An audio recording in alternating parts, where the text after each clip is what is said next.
live. Lots to talk about. Heidi's in the chat. Heidi, how are you in the chat? You're here with us right now.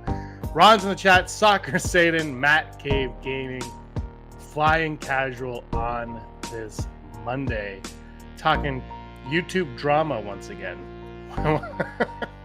just playing around. Joining me today is Skydie Hawk from the Hawk YouTube. You changed your YouTube channel name. I like saying Hawk's Holocron still. Hey, we can keep calling it that. That's fine. I want people to find you. But thanks for coming. You're joining us once again today. Yeah, man, it's just Skydie Hawk nowadays. Skydie Hawk. No you more Holocrons. You will see the Holocron, so.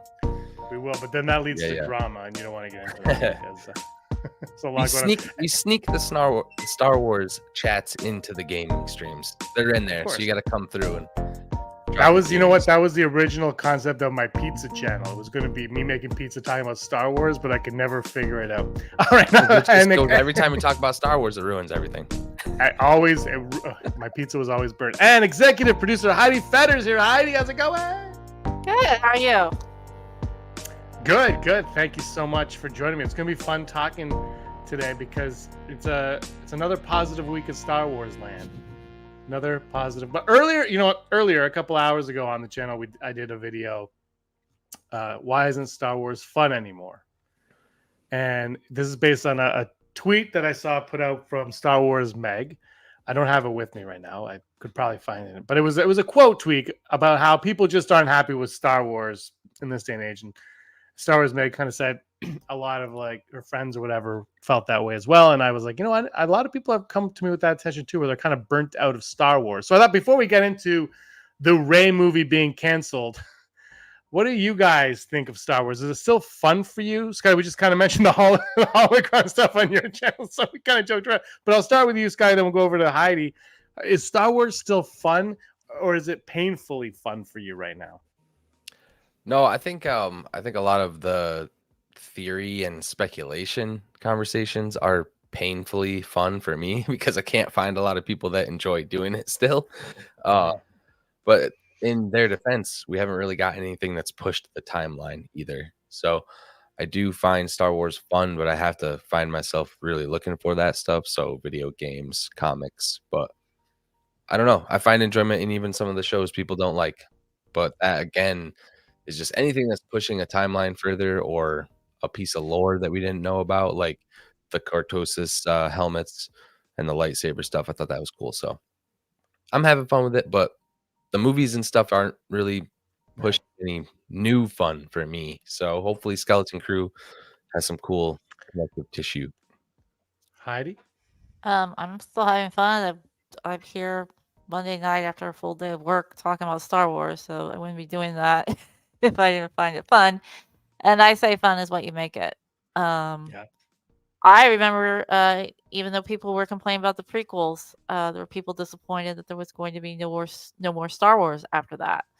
Mm-hmm. So I don't know what the difference is. I don't know if it's just inundated or if there's automatic backlash because people never wanted. There were people who, even when Disney bought Star Wars, they didn't want Disney to have anything to do with it. So it's true. I don't know. I don't know if it's just too much Star Wars or too many cooks spoiling the pot. I don't know. I'm having fun. I enjoy it. I hope the REY movie gets made or something like it. I'm not sure, but like I said, I still enjoy it. I still have fun. If I didn't, I wouldn't be here right now. Absolutely. Completely agree with that. And I said on that video earlier that I completely forgot, but like a year and a bit ago was Mandalorian season 3, which people mostly disliked for the most part. If you remember, like it wasn't praised like the first 2 seasons. But I did a bunch of random like theory, speculatory videos on Digital Charcuterie, and a lot of them did very well numbers wise. Like a lot of them had a lot of like very, very good with the numbers, very good with the comments, and there were like a few of the videos that were weak. The comments were all, "This show sucks. Star Wars is dead." But the strong videos, they had a lot of positive comments. It was kind of interesting to see, and I feel like Skeleton Crew. I'm hoping we get back to that. And I forgot. I think it was Vermont Mike kind of reminded me in the live chat earlier.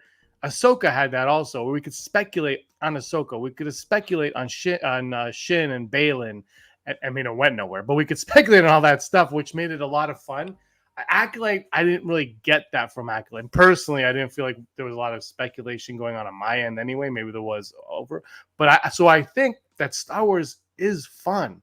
I think we just forgot. And I just think, I think for whatever reason, there is, because again, today, especially doing that video, I looked at a lot of YouTube channels, which I don't normally do, but I looked at a lot of YouTube channels.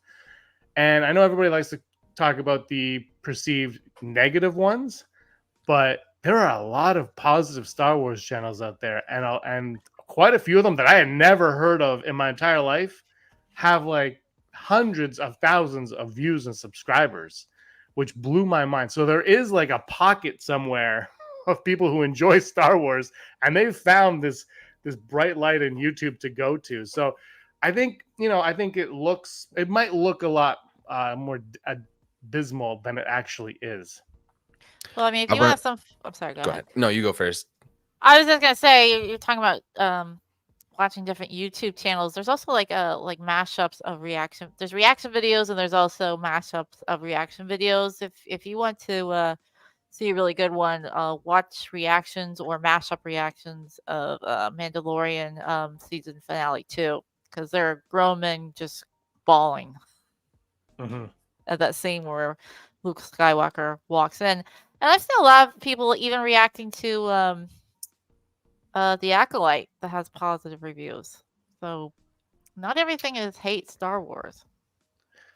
No, and I think I've been trying to get better at steel manning arguments for the people who are confused or don't like what they're doing with Star Wars currently. And I feel like all the shows you're mentioning, like Ahsoka, the hype is still there of what's potential. We don't know what the potential is, so we're still able to speculate and do all this other stuff. Mandalorian season 3, when they started doing things like, okay, now he's got, like, they just destroyed the Darksaber. All right, well, there cuts out a whole storyline thread that I was hoping would go much further. People were speculating that Grogu was going to carry that damn thing at one point. So yeah, I feel like seriously that Star Wars fans are super smart, and the creatives don't necessarily give us too much credit all the time. And when you start cutting off like big pieces of the lore and the storylines like that, that immediately turns off a big part of the contingency of the fans over here who are like, okay, where's this OT stuff going? Where's this expanded universe stuff going? That's where I was with the Acolyte. But with the Acolyte, you're kind of like roadblocked into this eventual Plagueis stuff. So the hype only gets you so far with a lot of this stuff. And I think it's just, like I said, I'm going to keep saying it, push this storyline forward, please. The Luke stuff, that's another huge piece of the lore that people just need filled in.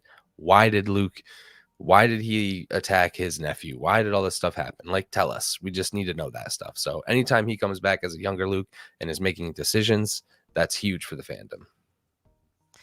Yeah, Dale just brought up a good point. I was about to say that I have a feeling that at one point Grogu is going to make his own lightsaber, and it's going to be a dark saber, a little tiny one.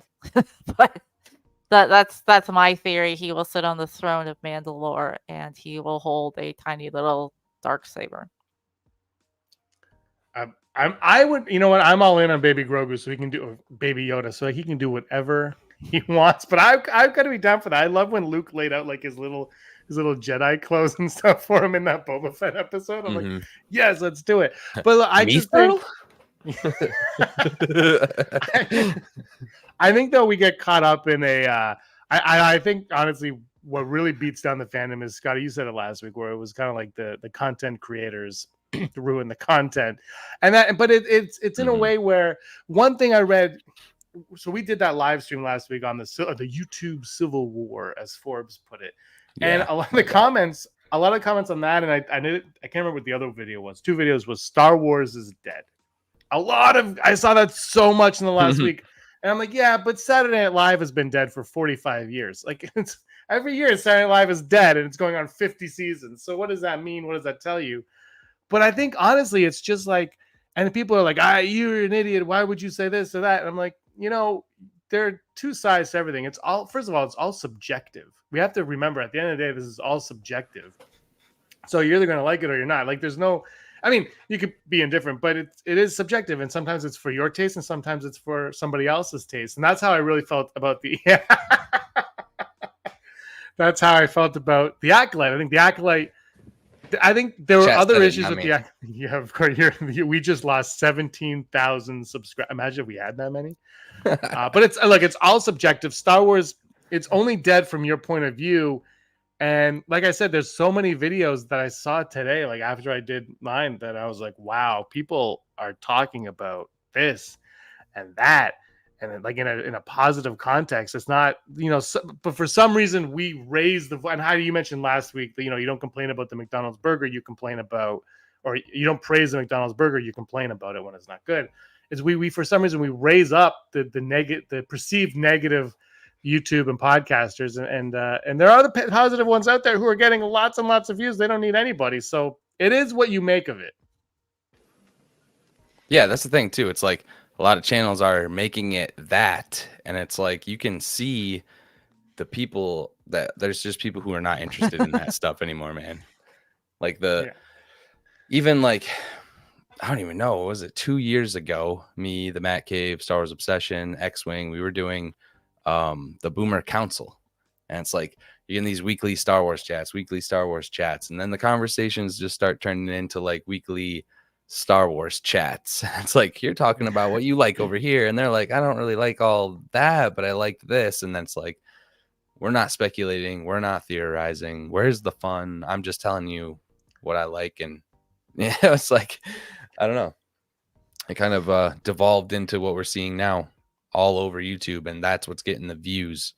So I mean, I find theorizing fun, and I like watching things about theorizing. I mean, I'm always putting in things for Never Tell Me Odds. The only downturn about theorizing too much is if your theory's way off, you might be a little turned off by. That's me. I reach as far as I can, and then they just let me down every time. Sometimes I do feel. Sometimes I think you hear a theory and you're like, wow, that's well thought out, and then you see Snoke is the best of them all. But then you see like the plan. You're like, oh man, that tweet I saw that took 10 seconds for that person to write was better than that person got paid millions of dollars or hundreds of thousands of dollars to write. So it's like that. But I will say, Solo, there was a theory that Lando's droid was going to go into the Millennium Falcon, and when that played out, Brock and I like high-fived in the theater because we talked about that on an episode months before. And we're like, and we were like, this is cool. So there are some. I also think, though, this goes way back to George Lucas's Star Wars, like way back to the prequel stuff. Heidi, you probably would really remember this. Is I think that fans have known more about Star Wars since 1991. I think fans have not. I shouldn't say known more about Star Wars than George Lucas, but had a different understanding of Star Wars than George Lucas even for at least 30 years, because the EU, the Legend stuff, was not his, right? It was all over the place, and there was all this stuff, and everybody knew all that information. They took all that information, and when a lot of the people went into the prequels, that wasn't what they knew. With those 10 years of reading those books, we got something completely different in the prequels, and that is like 100-fold today. We've had even more Star Wars books, comics, video games, movies, even now TV shows, and all of this material for us to dive into and ingest. And when we get something, it can almost never live up to it. And I said a few weeks ago that we all get into Star Wars from a different avenue. And now more than ever, almost 50 years into Star Wars life, we're all like at it. We're all so different. We view it different. We all know different information. And it starts to clash. And the filmmakers might not know as much as you, because it's almost impossible. And so that ends up snowballing. And that could become a huge problem for a lot of fans as well. I was gonna say, all I'm gonna say is it goes back to like YouTube is too smart. It's like Baskin Robbins. They always find out. It's like we found out about scripts that don't even get released, and then we get hyped about things and decisions they didn't even make. So it's like, if we just never knew about the Duel of the Fates script, that would not have added to how much people disliked the sequel trilogy and everything that they did with that stuff. So it's like the internet investigators are out there finding all the cracks and like chinks in the armor and stuff like that. It's It's getting bad. They need to come out with a movie. Like they need to come out with a movie like ASAP. I want to bring up two things from the. Sorry, Heidi, go on. Then we'll go to the chat. I was just gonna say, there was a long time, between 1983 and 1999, we didn't get Star Wars, and then we didn't get Star Wars from between 2005. I'm talking the movies. I know they're cartoons and whatever, but we still went without Star Wars from 2005 to 2015. So there was like a 15-year difference up to and then a 10-year difference. And now we're just getting inundated with it. And sometimes I think maybe they just don't know what to do. There's too much. Maybe they're spreading too thin with their materials. I agree with what you're saying, and with the earlier saying that there are too many cooks in the kitchen. I wish somebody would just grab control of at least our sacred timeline. You know what I mean? And that should be really the focus, and everything else should be secondary. Am I crazy in thinking that like all these shows and stuff they're branching off to fill in these little things like shouldn't be the main push? I don't know. I mean, we should be episode 10 or whatever you want to call it. Right. I mean, the one difference. I'm sorry, you want to move on to a comment, but I mean, the one difference between the OT and versus the prequels or the sequels, you just had one guy with an idea, George Lucas. But with the OT, he wasn't surrounded by yes men. He had people reining him in. The prequels, if you look through old scripts or comic books, a lot of the stuff in the prequels was stuff that was not used in the original trilogy, and that he was surrounded by yes men. And maybe, I'm not saying the story's terrible, but maybe people didn't get the story exactly the way they wanted it or how it played out. What you need is just like one brain to come up with a trilogy or something, to come up with the lore, but have people help and criticize, but 100% not. agree. Mm-hmm. And that goes right into Matt Cave Gaming's question, perhaps a ridiculous question, but do you think Star Wars will ever make its way back into the hands of an independent studio? It won't, because Disney's not letting go of that cash cow. Mm-hmm. But to that point, I know, Scott, you got the shirt on, and The Last Jedi really divided fans, and I think I think a lot of it is the Star Wars PR problem, and maybe make a few tweaks. But I think that's as close as we're going to get, was the way Rian Johnson handled that movie, because from what it sounded like was that was kind of his baby. He got to do what he wanted to do with it, and I don't know if they trust that anymore. And that's why I have a lot of questions about The Acolyte. Like, how much was actually Leslie Headland? How much was maybe she wanted too much control? And after the Rian Johnson thing, and it might not be Kathleen Kennedy. It could be from Bob Iger. It could be from whatever. But like, how much are they not allowed to do that anymore?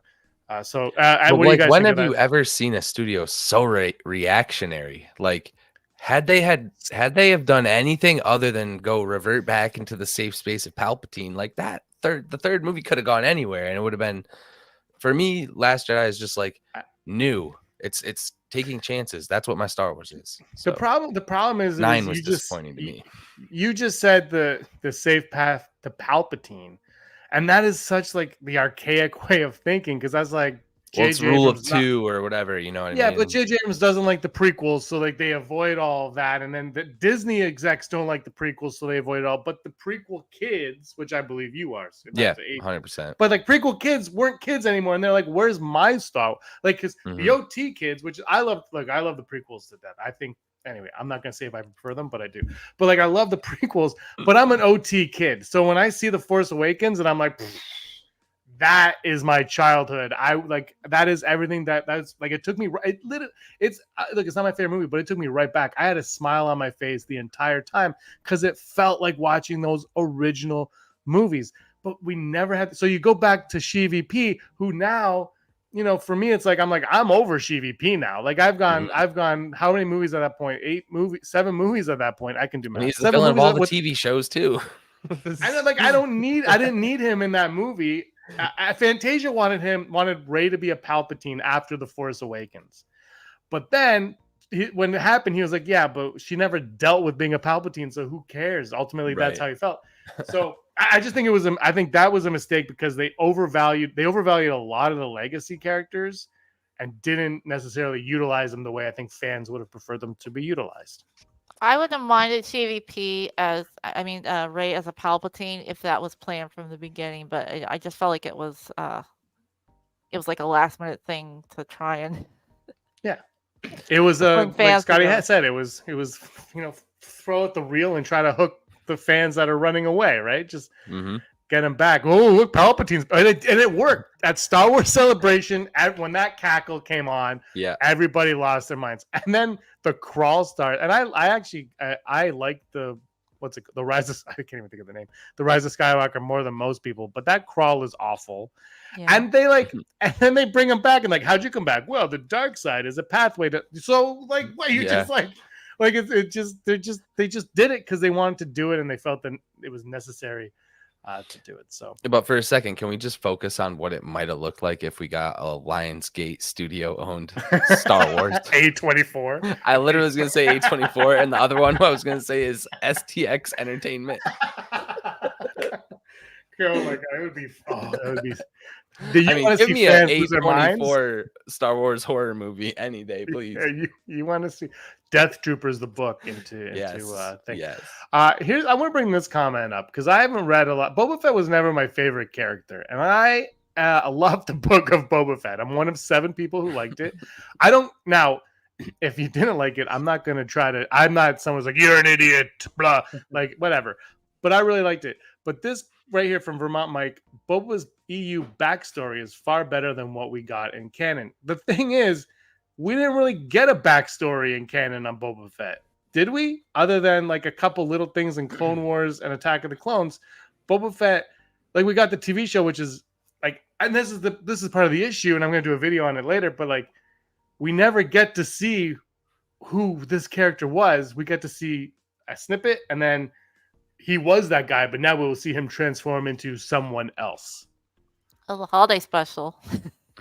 The comics that I remember too are like the War of the Bounty Hunters and that kind of stuff, where it's like it's almost like all the Wolverine versus, you know what I mean? So it's like each comic's got Boba Fett facing off against one of these other bounty hunters. I don't know if it's EU or not, but all the like young adult like comic novels that have anything to do with Boba Fett, my kids are obsessed with all of the audio books. We have like our whole Alexa or Audible is full of those kind of books, and they listen to them at bedtime. So there's a lot of good Boba content out there, but it's just buried in, like he said, the EU comics and novels. I don't think Book of Boba Fett ruins Boba Fett like a lot of people do. I think you could take the Book of Boba Fett and show that he learned to become like this leader through that, and combine that with the badassery that everybody wants him to be, and you could have probably a more superior Boba Fett. But I don't think we're going to get that because the show wasn't received well, and as you just said, Disney is so damn reactionary when it comes to Star Wars that they're like, no more Boba Fett, no more Boba Fett. Yeah, so then it starts to just feel like, okay, Grandpa, like we're going to the farm, you know, like taking the house pet to the farm, never to be seen again. And it's like the storylines get rushed. You know what I mean? We want our Boba Fett caressed, coddled, taken care of, fed, you know. That Boba Fett to me just felt like, sorry, Heidi, just felt like a book I would have read in 1997, and it would have been 120 pages, and I would have been like, that was fine on a bus ride to my job or something.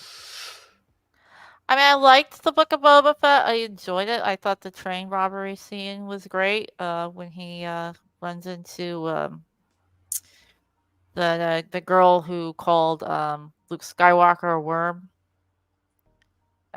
Well, it was cut from A New Hope. Cammy. They ran into Cammy and her husband at the bar. Mm-hmm. And but I mean, the truth is, the best parts of the Book of Boba Fett are the last 3 episodes, which were basically The Mandalorian season 2.5. Man, so if that is Cammy, right? That character. I heard that was. So if they're saying that is Cammy in the Book of Boba Fett, that character is also mentioned in the Last Jedi book in the very beginning of the book. Right. That whole chapter is Luke basically having this dream or memory of him marrying this girl and this entire different life he would have had he stayed there. So he like that literally almost could have been his life with that girl. That could have been Luke sitting there. And Well, now I Book of Boba Fett is 100 times better. I feel like that opening in the Last Jedi novel in a way kind of made the EU canon I like because that. there's different Mm-hmm. universes. Um, I don't want to give anything away. But everything you're looking for is pretty much in this Lego show that just came out. Nice. I Which love that. it annoys me so much from the Lego holiday special when we got Finn trained to be a Jedi, and I'm like, I'm someone who never needed Finn to be a Jedi or Force Right. sensitive. Like I was always like, I don't need that. Han Solo wasn't. I didn't need Finn to be, and Finn was my favorite. But when they did it, it's like, well, either like do it, like don't just stand on the fence, like actually do something with it. And we had to watch Lego for it to happen. So I'm glad Lego is taking the risks and the chances that the live action filmmakers for some reason won't. I'm gonna trigger everybody because I think they're softening us up, dude. This I'm, is I'm, 2 Lego projects now that have had a certain type of kyber crystal that can create a multiverse or change history. I'm telling you, they're working these in there slowly. Why? I don't know.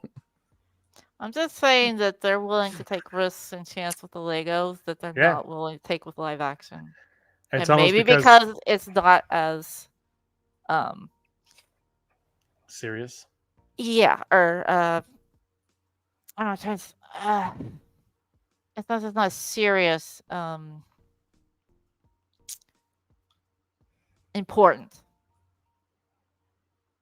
I guess you could say. They don't feel that's as important as the canon storyline. So that's why I think since it's goofy, maybe they're willing to take the risk there that other things aren't. Yeah. But I don't want to give anything away. I think they can get away with it on there because they can be like, oh, it's just Lego. It's just Lego. I think, and I wish they would do more. I have an EU video up now for members only. It's coming out Friday, where I think it's time for the EU to come back and they can start doing books on the EU again. Man, why aren't they looking at like the views for every episode of Visions? You know there were some fire numbers in there, and just call that studio and say, hey, you want to make like 8 more of those and just continue it? What would be the harm? And just give there's a lot of what full it's because story of those 2 canon. Twins, like it's because it's canon. EU. So we know there's people that are not happy with the current universe. So if you try, like, just I'm agreeing with you, but I'm just saying they're afraid of everything. Fear, like for what it's all like, and I think making everything connected hurt them more than it helped them in the long run. I think but because the problem is like when you start and you have Aftermath, the book was Aftermath, right? When you have Aftermath and Lost Stars and Sith and Battlefront, Twilight Company, you have like 20, 30, whatever it was, like a good amount of books. It was probably more than that, but it was like a contained amount. But then now it's 10 years later. Now there's hundreds of books and everything has to be connected. That is exhausting and difficult, and everyone is handcuffed. Like Chuck Wendig, man, those Aftermath books, they were the first one more than anything. He was so handcuffed on anything because and what Ron loves is the sequel trilogy not being planned out really hurt that book because they're like the journey to the Force Awakens, and you open it up and you're like, what the hell does this have to do with anything, right? You can't, like, it was like, and it's like because then no one knew what was going on. So you're like, oh, is Gallius Rax Snoke, which is already more thought out than what we got from Snoke. So it was just that was so frustrating, and they're just afraid to do anything, and they handcuff themselves by making everything connected. I mean, I kind of liked Rey Nobody. Yeah.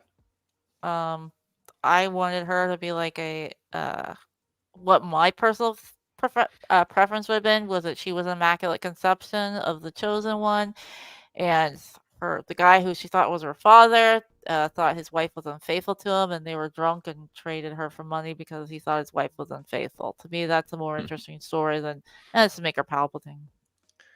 I think the problem with Rey comes with Rey being a nobody was, first of all, J.J. Abrams was never going to let anything Rian Johnson do go forward. But the other problem too is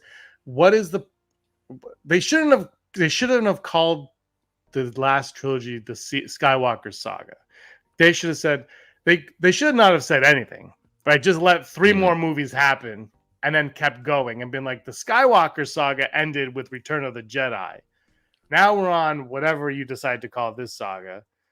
And we can move on. I think they should have waited and not, because again, they handcuffed themselves with that. Because if Rey's a nobody and she has nothing to do with the story, like Kylo says, then why is she in the story? Like that's fine. That's fine in real life, but in a movie, like then why do I care about Rey? Like I need a reason to care about Rey, which works if I'm not supposed to be watching something called the Skywalker saga, because then they're like, oh, and she's going to be a Skywalker at the end, and you're like, why? Because it's the Skywalker saga. There's no reason for anything. It's just they just make these decisions based on marketing, I think. Well, I don't know if there was like a plot leak going around before The Last Jedi came out, and apparently, I don't know if it was true or if it was just a fake rumor to confuse people or have them guess the wrong thing. But supposedly, when Rey met Luke on the planet, the island planet, she asked if he's her father, and he says, "No, you're my father." And she was supposed to be like Anakin Skywalker reincarnated or something. I'm not sure if that was maybe that was even in the other script that leaked. I mean, I don't understand if Rian Johnson and J.J. Abrams didn't get along. I mean, why would you purposely ruin something just to spite Rian Johnson? Ego. Totally ego. But that has that not in a way that's kind of hurt J.J. Abrams' career. Yeah, and the whole thing's weird to me. Like, why did they need to put it out the year that it came out and the day it came out? Why couldn't they wait another year? Because Force Awakens was supposed to come out that May, and they pushed it to December, if you remember, and that's why we started getting Star Wars in December, because Harrison Ford like broke his leg and they needed time to shoot it, and so they pushed it. So I don't know why. I mean, even Daisy Ridley said they didn't know what direction they were going to go until like really like day of game time decision. Like, I mean, you and I have said this 1,000 times, and I know we always bring it up, but that casino scene in Canto Bight, it's like, oh my god, this is going somewhere amazing. It's like, nope, that didn't go anywhere. Yep. I thought, oh, the Black Sun or the Crimson Dawn, they've been the villains the whole time. They've been playing the Empire and the Rebellion the whole time. Nope. Nowhere. Why put any anyway? So it's look, is Star Wars fun? I think if like Heidi said, you make your own fun, and I think it's still fun. I think right now it's not fun. First of all, we have nothing to watch. Outlaws, you're playing it, Scotty, but I will say that feels like I feel like when the first Battlefront, I guess, is different. When the 2015 Battlefront, I should say, that was different because that was a Star Wars game, the new era. Everybody was excited for that, so it felt like it had a lot of hype. But Outlaws, like the last Jedi Survivor, felt like it had some hype, but it wasn't crazy. This one feels like I don't hear a lot of talking about it. And the best way I can describe it is like, so this video game is like Andor, except the team isn't built yet, and you're not stealing the Death Star plans. Like so it's Andor. You're just pissing off syndicates. And it's like, I've got a safecracker on my team who builds bombs, and I think we're going to get like 1 or 2 other teammates and go steal a big thing, which I won't spoil because I haven't got there yet on my channel, but I know what we're stealing. It's cool and it's like relevant to the Empire and has value in the galaxy as a whole, but it's like, what is this group of people? We're just looking to get rich. Like, I don't know. There haven't even been spoilers online about the video game where it's like, oh wow, okay, now I'm gonna rush back and go finish it. I don't know. It's a very casual lore video game. It's not like Survivor where it's like, yo, this dude's from the High Republic and he's been frozen on ice for how long? Like, it's not that at all. Is it fun? It's fun. It's very fun. I'm having fun with it. Yeah, it's a game you can spend tons of hours in. I think the playthrough on Survivor is like 9 hours to beat. This is 20. and that's just mainline story the whole way through. So All big right, game, cool. big worlds. If I could ever check it out, I will. Like I'm interested in it. I just don't have a console to play it on. But I haven't, like I said, like it feels muted. Like I haven't heard much about it. And it Right. kinda, you know, like it's Star Wars, man. It should be like, guess what? The new Star Wars game coming. You can go like where it's Matt Cave is saying that you can sit on the cliffside where you like that should excite you, right? You should be like, you're going here and there. And actually, Tatooine is cool. There, you visit 3 planets within that binary system, and there is a full day-night cycle on it. So you can just, your character could just be standing there all day while it's like in the background while you're at work. You watch the binary suns rise and set, depending on if you're standing in the right place. So, and that's from 3 different planetary perspectives, not just Tatooine. I want to go back to that one comment. I'm sorry. Yeah, which one? KG, I think was the name. I'm sorry. KG. KG. Carrie Fisher About one? Leia. Yeah. Yeah. Okay. There you go. Yeah, because I remember the same thing. I think Force Awakens was supposed to be Han Solo's movie. Last Jedi was supposed to be Luke's movie, and I think what became The Rise of Skywalker was supposed to be Leia's movie. So I'm wondering if it would have been better if she had survived. Yeah, I think they did rush it after she passed away, and I think it would have been stronger. But I still think it would have been. I think they went so far from the Trevorrow script, because usually when someone comes in like that, they kind of take the script that's there and then they kind of remake. They reshape that script. But this one was like, whoosh, they ripped it up, threw it out, and they're like, now what do we do? He actually has credits still on 9. There were things I think that he did kind of use, but it's like you said, if you touched it, your name's on the list of people who touched it. So he came up with something. Who knows? Yeah, I don't know. I just wish it had been 2 films, because they just squashed like 2 films into one film because they didn't have enough time. Because it's definitely a sequel to The Force Awakens, and has absolutely nothing to do with The Last Jedi. I kind of feel like we would be in a better spot right now, talking more positive today, had J.J. Abrams just made all 3 of these movies. You might not like The Last Jedi, whatever it would have been called, Episode 8, as much as you like Last Jedi or hate it as much, but I feel like there might have been a cohesive story there had one person done the whole thing. But we will never know, because if it was J.J. Abrams, you know what? Maybe, who knows? Maybe he would have changed his mind halfway through the second one.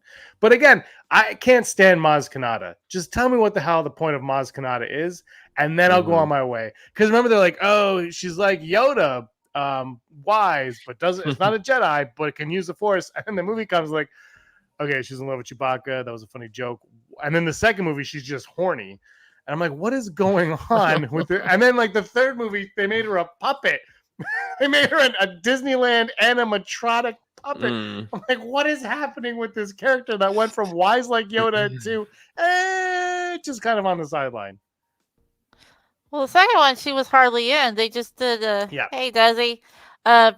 She just did they call her to try to find somebody to break the code, and she's like, "Oh, they thought she would break the code." Yeah. And she's like, "Oh, I'm in the middle of a union dispute," and I guess she was Jimmy Hoffa or something, because she's shooting at people in the union. I don't know.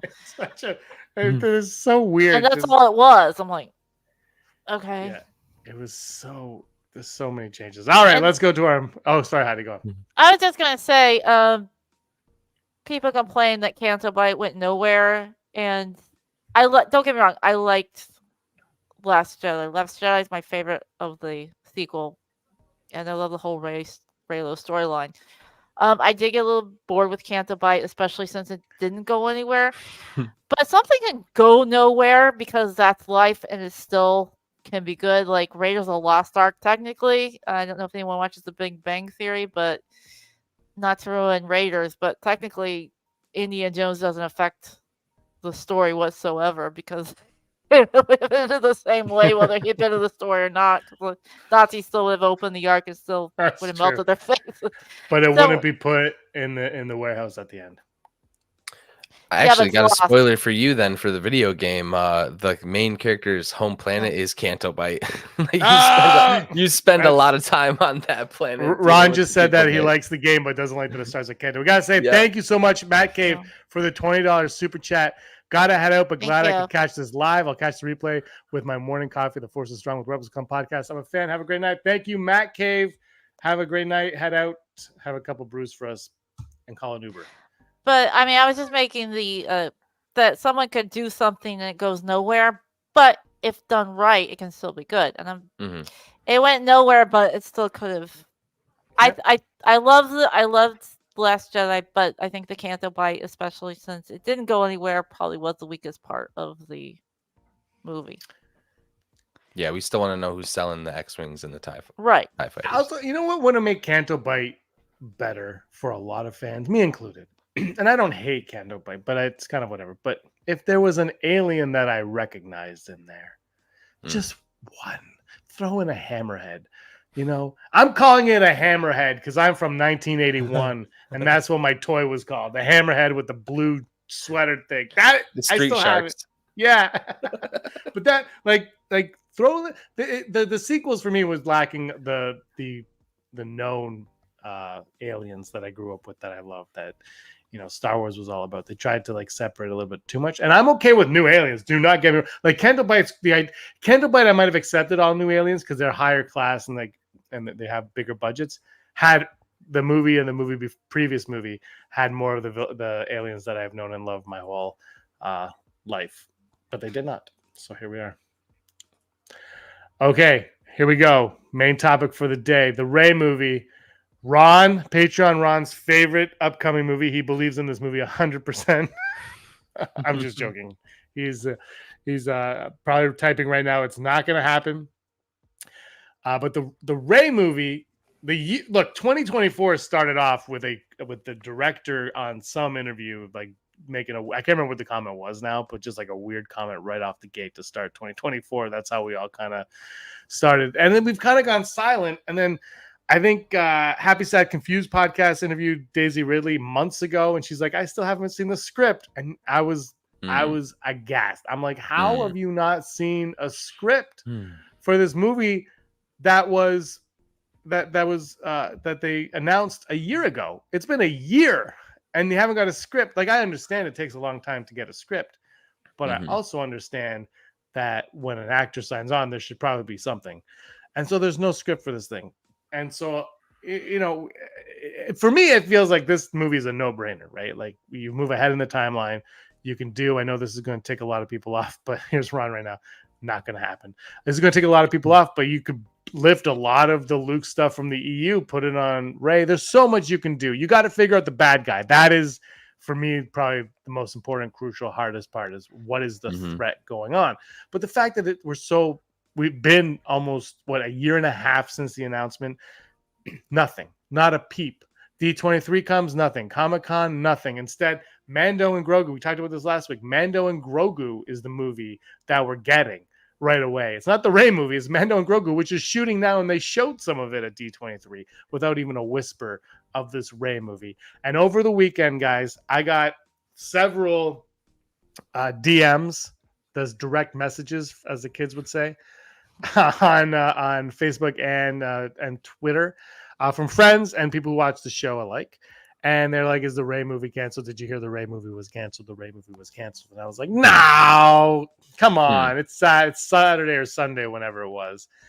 And they sent me a link to Film Threat on YouTube. I don't know if you guys watch Film Threat, but they did a video. So I was like, okay, let's see what it is. And they say, according to a website, That Park Place, that they believe that the Daisy Ridley Star Wars movie is canceled because the writer, here's the quote right here from The Park Place: "Stephen Knight, who is supposed to be penning the script for the Rey movie starring Daisy Ridley and being directed by Charmaine Obaid-Chinoy, announced plans to launch a new studio in Los Angeles. The announcement has Star Wars fans speculating that the Rey film might not be significantly delayed or completely scrapped altogether." So they're saying that means the Rey movie is scrapped. I just feel like, a studio that maybe he's even going to write the movie out of. Yeah, I'm like, but yeah, on the other side of that, did they just back the money truck up and give him a studio? Like, Yeah. he's opening a new place, he's building a new place, he's starting a new thing. That's exciting for him. How did he just do that? He got paid because he wrote a good script. Like, I don't know. Everyone just takes it negative. What? I don't know. I've never heard of Heidi, that. any thoughts on that? I don't. Maybe they're gonna shoot there. I don't know. Yeah. Maybe they don't want to fly to Heathrow or London anymore. Maybe they want to start staying in the U.S. I do think we're gonna get another time jump, though. I do think they're. Well, it's 15 years at least. Actually, we have KG right here. It's supposed to be 15 years after the Rise of Skywalker. Wait until we get a bit closer to that number, not 5 to 6 years. Fair point right there. So I guess there's no rush, except that they promised 2 movies in 2026. One is the Mando and Grogu movie in May, and then who knows what. I don't want them to rush anything. Also, I should be clear that I would rather have no Star Wars movie, because I know we're getting Mando and Grogu, and I said this about the shows, that they need to take a step back and kind of plan it all out, because we're getting Skeleton Crew, we're getting Andor season 2, and we're getting Ahsoka season 2. Those are 3 movies, and if you do one a year, that's 3 years for you to sit in a room and plot it out, and then you can keep going. So I'm okay if you get it right. I'm okay, but I don't think that the Rey movie is canceled yet. Yeah. I did a video. I think they might do a director change, because that's what Lucasfilm is great at, is that kind of stuff. But I think the movie's going to happen. I think they'd be stupid for it not to happen, quite frankly. It's too. This isn't like Blade. This isn't like a side character in Marvel. This is like their main. It's the main saga, for whatever you want to call it. If it's not a Rey movie, it's going to happen in some other form. And I think I say this on the Neighbors Only video right now, or I might have said another video. I don't remember. I've done so many. But people forget how beloved Rey was when The Force Awakens came out. People loved Rey. Mary Sue Rey, people loved after The Force Awakens. She wasn't in the Monopoly. They had to make a Rey figurine for Monopoly because people got so mad at that. She was the face of Star Wars. They went from Vader to Rey for a while. People didn't complain about that. They're kind of accepting of Rey. It went Vader, Kylo, and then Rey. And Rey was everywhere. And it wasn't until The Last Jedi, and they're like, oh, they want to make her Luke. And that's when people got mad at Rey. But people loved Rey for a period of time. And I think Daisy Ridley is great as Rey. And I think I think people, if you do the movie right, you can even pay respect to Luke Skywalker in that movie in a way. I'm not saying bring him in the movie. I'm saying just pay respect to him. I think you can win a lot of those fans back. And I just this Rey movie being canceled, it makes sense that it'd be delayed. Makes zero sense that they cancel it. It just, to me, feels like a no-brainer. It's got to be the easiest thing in the world, other than the villain, to crack. I mean, people are saying there are people who just hate Disney Star Wars so much that they want Star Wars to fail. And it's like, Disney's not gonna let that happen. I mean, they go to Disneyland or Disney World and see how big Galaxy's Edge is, how much money they spent to build this stuff. They're not gonna let it fall. Yeah. If they have to release it all in Lego, like they will. I mean, the best Batman movie I think we had in years was Lego Batman movie. I mean, there's ways you can make it good. Batman and Robin is the best Batman movie we've got. No, I'm telling you, OT fans, you're running out of real estate, man. You better buddy up to the High Republic or the Old Republic, because that's where we're headed next. Well, see, I'm not an expert on Thrawn or how he came from the EU or anything, but I'm fascinated by these aliens that he joined the Empire to battle against from his home planet called the Chiss. I'm saying bring the Chiss in. Don't even have the Sith anymore. You can have the Jedi be like it was like the High Republic, where there was just Jedi and no known Sith. Have them fight the Chiss. Maybe the Chiss have ways to block. I don't know anything about the Chiss, but they look like a badass race, so just make them the new enemy. There's definitely like other aliens out there too. The Yusong Bong, the not yet entirely canceled Star Wars Eclipse video game that it had that super hype trailer. Like, there's some weird looking aliens in that with black Was that canceled? eyes. It's not No, it's in develop. It's being developed, Okay, but okay. I think it's like kind of like they're not in a rush to do all that yet. Yeah. I gotta bring in Ron's comment here, and I want to hear what you guys have to say. Scotty, I'll start with you. Giving Rey Luke EU qualities will only anger people. I think he's talking on what you were saying about being able to add in EU storyline. So I don't really know like what would be an EU, like what's a EU quality that Luke had. I'm a prequel kid. You're asking the wrong guy. Yeah, Ron, you want to clarify? I think it's I think just like the things he does rebuilding the Jedi Order, Like any things of the like that. story, like that's what I'm saying, like cherry picking storylines and things like that. I don't know. I feel like that's what I'm saying. If they don't somehow, I don't want them to do that. First of all, I want them to go back and tell these young Luke stories, like Battle of Jakku. I wish they'd do that in live action. That'll be very hype with young Luke in that battle. He was around. He's not just out there like looking for ancient artifacts. But if they do anything Luke, I want it to be like actual young Luke filling that gap.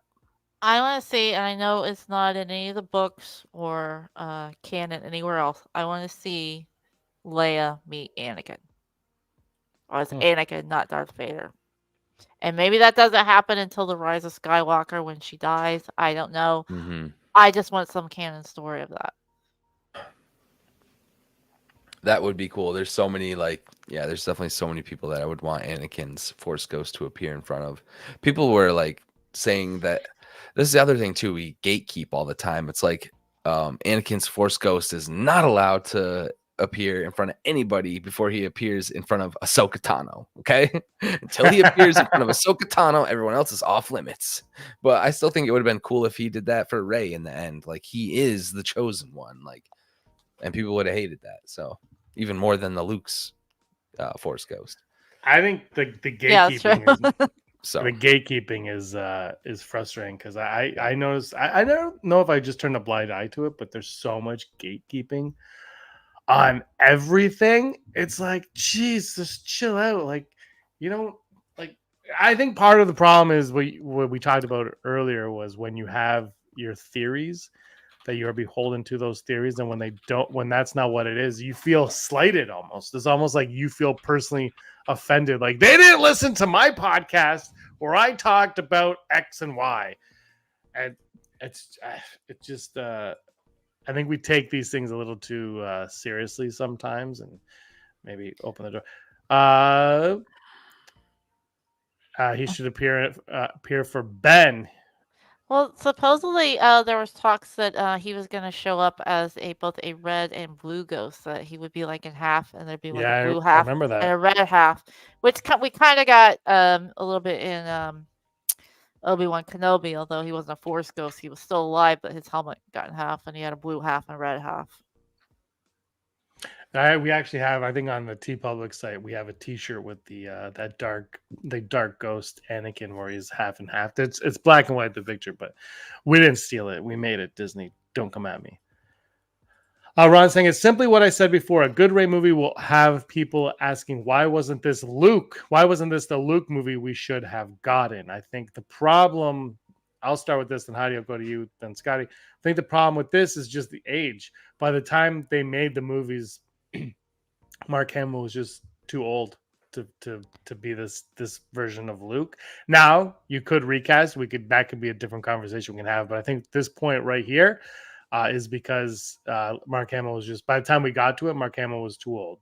George Lucas opted for prequels when it would have been prime time for Mark Hamill to do it, and then afterwards he sold to Disney, and they said we're going to move on. And Mark Hamill, I think he was already 60 by the time they made that movie. So that's why I would say. Heidi? Yeah, I mean, at this rate, by the time we get the Rey movie, she's gonna be too old to play Rey. That's what I'm afraid of. Yeah. Yeah, I mean, it's the same thing. What if, I mean, you could maybe have a Force Ghost Luke guiding her. I don't know. Or you could do what they did. Maybe a little bit better in Rise of Skywalker. They found a way to have Leia and Luke have a duel with lightsabers. They just had them wear helmets and did really bad CGI, but I don't know. I don't mind. Don't steal his story. Maybe have her come up with her own. Maybe training Finn. Maybe having force visits by Ben Solo. I'm sure Disney would be all for that. I don't know. It's always easy to play Sunday morning quarterback after something's happened and complain about it. Yeah. And I think a lot of people do that. Scotty? Yeah, I mean, I don't even think that it's about being rational to answer this question that the way you guys have. It's just like I don't think that the fandom, and Ron, correct me if I'm wrong because I'm on this boat, people are not going to accept a Sebastian Stan recast of Luke Skywalker trying to play him and go through all of the things that Luke did and the hero that he was without it being Mark Hamill. There's just absolutely no way they were going to let someone Aaron Allreich that character. Like, I don't know what else you wanted Disney to do. Like James had stated, I don't even know how old Mark Hamill was when the prequels were coming out, but at that point, it's like, even as soon as Disney bought it, you're going to de-age him like they did the Irishman. Like, what's the expectation here? I'm also very hyped about a CGI potential. I had the knowledge that Shamook was the one who got hired, and like, what happened with Shamook? It's been I think radio he got another silence. job. Right, been radio silence. So he either helped them learn that technology, so now they're going to just take it and run with it and figure out how to do it themselves, or there's something there. But I don't think any of the people who you are saying are like they will still ask are the people that were going to accept any option at all. I mean, there was no perfect way you were going to do this, Luke Skywalker, in my opinion, until a continuation from right at the end of 6. Like, I don't know. I mean, I remember Luke Skywalker being interviewed about episode when they're talking about how they did episode 8 of season 2 of Mandalorian. That was an extra special one. And he said, honestly, I just thought they'd recast Luke Skywalker. I had no idea they were going to come and de-age me. So, I mean, Mark Hamill wouldn't have a problem with it. He signed off on it. He even Yeah. said, like, yeah, Sebastian can do it. Like, they were calling each other father and son. It was a whole thing back and forth on Twitter. But I just don't think overall, like, I don't know, man. Even with Luke Skywalker's blessing himself, I don't think they could have pulled it off. And here's another thing. I don't know if I want the technology to be able to do that because I don't want anyone to have that power. Because if you don't like a politician or something, you could go and make them. Yeah. Oh, we're like already there. Yeah. But you know what I'm saying? Like you can Mm-hmm. manipulate video. So a part of me part of me wants to see that. Another part of me is like, I don't want anyone to have that power. That could be really bad. I think the problem is, even if you get an actor like Sebastian Stan or somebody that people end up accepting, even, or DH, and it looks great and everybody's on board with it, you're going back between 6 and 7 to a time period that I think needs to be fleshed out, that should be fleshed out. But I think we talked about this earlier. It's getting exhausting in that time period. We got to go forward. Like, at some point, we got to go ahead, man. We got to, like, what does the future hold for this galaxy? I have no idea. And we just keep going back to, and look, you go back to the well because it's got the water. I know it works, but I want to see what road is ahead. And to get there, like it or not, at this point, it's got to be Rey. Rey's the one that's got to lead us there. And she can lead us to somebody else that can lead us to somebody else that can lead us to somebody else. Because the more we go back, time is going to shrink. And all of a sudden, we're like, well, the only outcome now is A New Hope.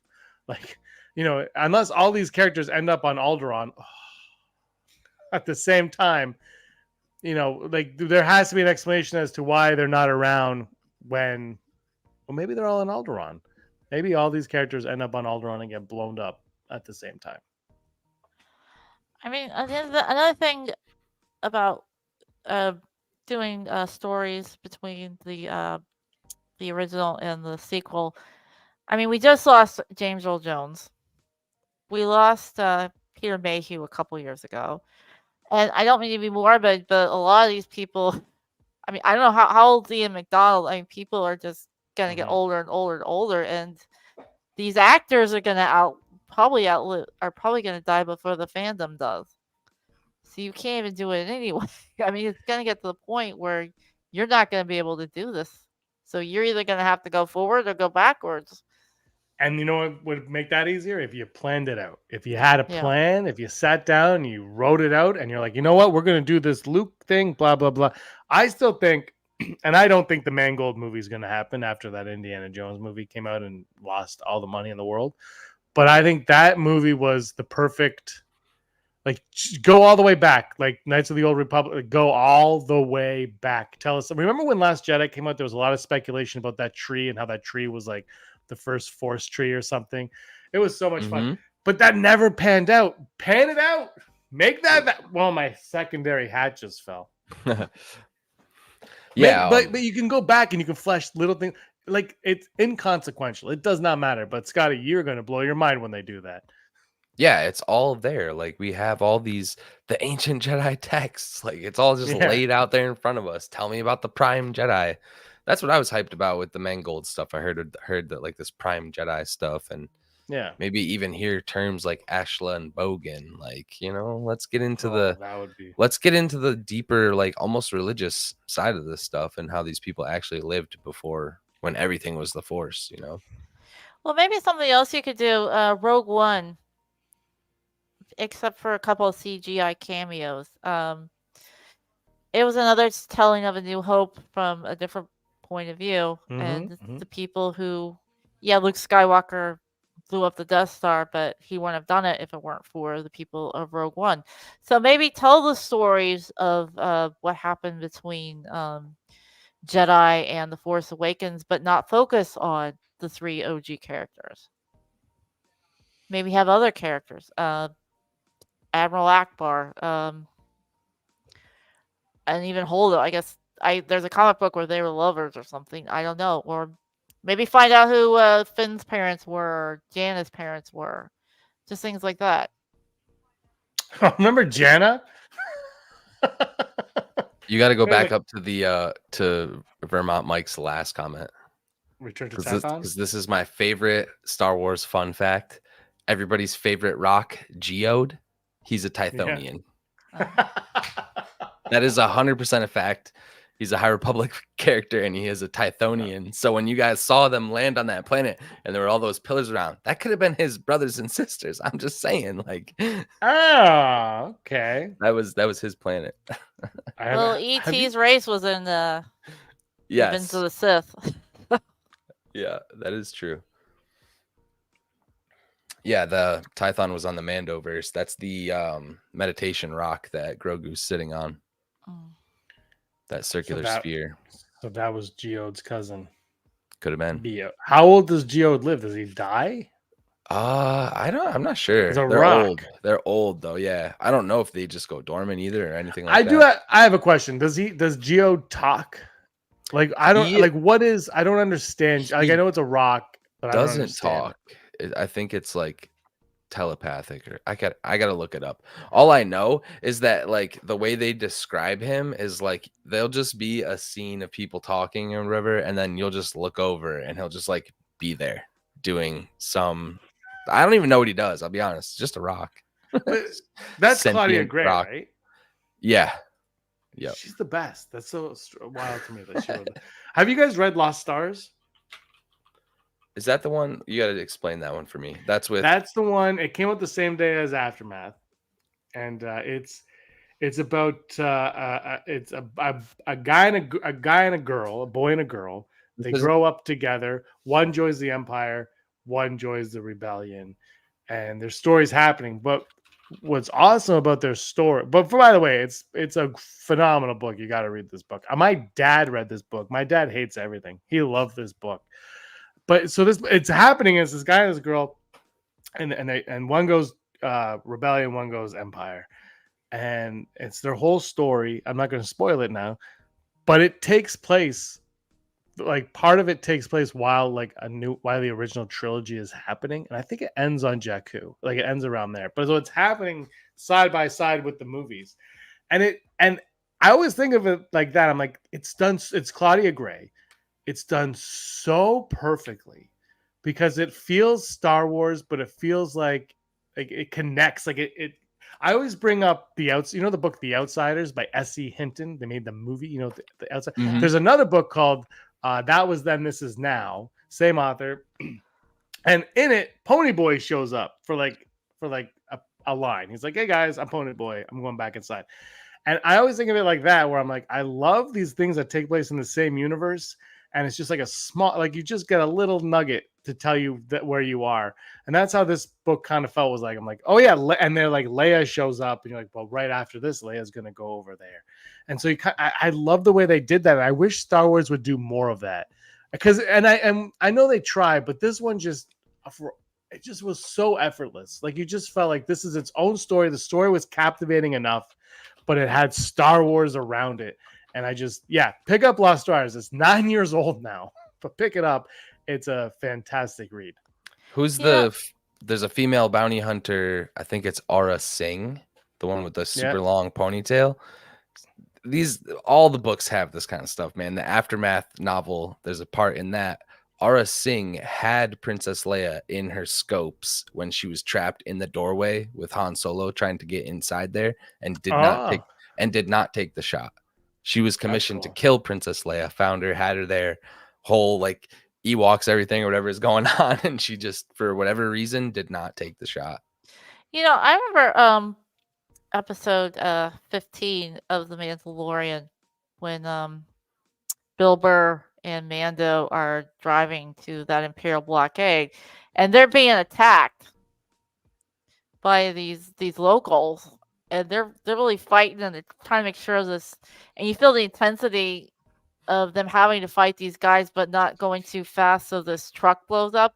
All of a sudden these TIE fighters come in and save the day, and you're like cheering for them, and then you realize, oh crap, I'm rooting for the Empire. So there's a way you could do a story about people within the Empire and what they have to go through. I think like Disney really, or Lucas, when the new era, I'll say, they really pushed on how the Empire had a lot of not bad, necessarily evil people in the Empire, which was very Kevin Smith of them from Clerks when he talks about all the contractors on the Death Star that would have got killed when they were up there. But I felt like they were pushing that, and then we got Finn, and that's something, I love Finn. I love the idea of Finn. I wish they would have fleshed Finn out even more, because I remember I was like, oh, I love it. And my dad again, we leave the movie theater. He's like, what, you're telling me this guy who's been conditioned since he was a kid to be a stormtrooper just suddenly decides not to be one day? I'm like, yeah, I wouldn't mind seeing a little bit more of that. Like, and I wish he would have talked a little bit more afterwards, like what it was that got him out of there, why he didn't buy into it, things like that. I think that I just wish Finn got treated better. I forget the title of it, but my coworker Brian, who subscribed recently, he lent me a book. It's actually a children's book, and it's about Rey, Finn, and Poe before the Rise of Skywalker. The black and white cover? I don't remember.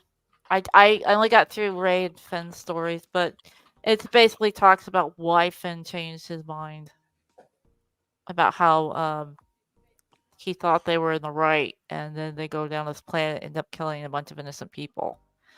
Yeah. He was told they were going against like some it's the same story about when the Bad Batch went to the planet, told that there were some dangerous terrorists, and they had to shoot them, and it turned out they were these families.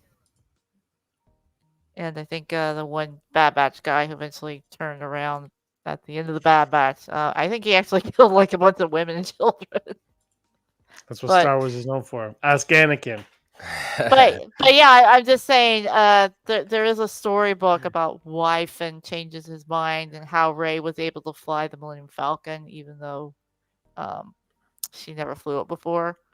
And I didn't read the Poe story. I couldn't get. I have trouble reading. It's not that the stories weren't good. You didn't read the Phasma story? Come on. I was like, no, there wasn't a Phasma story. It was just No, there was a Phasma Oh, book yeah, too. I yeah. own it. Yeah. I own it. I still haven't read it. Actually, Delilah Dawson wrote that, right? Yeah, I Phasma. heard She it's wrote really it. good. She wrote a short story. I own it on my Kabo. About in the Force Awakens. You know when they go to see Maz Kanata and there's that big guy and then that the woman with like the tight clothing and she calls them in. She's like Yes. an assassin. She Yes. wrote a short story about that character. Fantastic read. If you can pick that one up, I read it a long time ago. It's on my Kobo. It's like 100 pages. It's so good. You got to read that one. That was There's a lot some of fun. crazy. There's some crazy fact. I'm not gonna know it now about the guy with the tusks too. That's sitting next to her, the big dude. He's somebody in something. Yeah, else. there was. I didn't read that. Or did I read that one? There was a few. You know what? When the Force Awakens came out, I think this was when Lucasfilm, Disney, they were so good back then. Like sorry, how did I miss that? I'm sorry. Yeah, that's the book I'm thinking of. Yeah. Yeah. They were all. This is like back then. They were all over the place with this stuff, and this is part of the not fun anymore with Star Wars. Is where is this stuff? Where are all these stupid acolyte books? Where are they? I can't. You know, they're nowhere. They don't exist. I mean, okay, the show didn't have the viewership, but maybe if you would have hyped it up and we would have got some. I know the High Republic could technically be that, but give us the books. Give us these little things. And the thing with the show versus these movies, especially like these shows, is you have a plan because the show's done. You have your 8-episode story. So now your books aren't as handcuffed as they were when they did the sequel trilogy stuff. Because The Force Awakens nailed that stuff. All these little side stories, these little books they did for kids. They had a REY Notes books that like was really good. They had all these little things that gave you little tidbits of fun information that the average fan doesn't need to know. But for us, we're like, oh, that's cool. It's little things like that. And they don't do that anymore. They just stopped doing it. Like Fantasia loves having the visual dictionaries. Where are they? We've got some really cool looking stuff. Yeah, there's so much cool stuff on Disney Plus. I don't know what it is, but I haven't got a visual dictionary since The Rise of Skywalker. They're like, well, we can't do that anymore. Now Kiadimundi's too old. You can't write that stuff in books anymore. They don't want to do it. They don't want to put it on paper. That shit can be digital. We can go back and edit it. The minute it's printed, it's real. Yeah, man. Like, we can't go back now. Stop. Baskin Robbins always finds out, dude.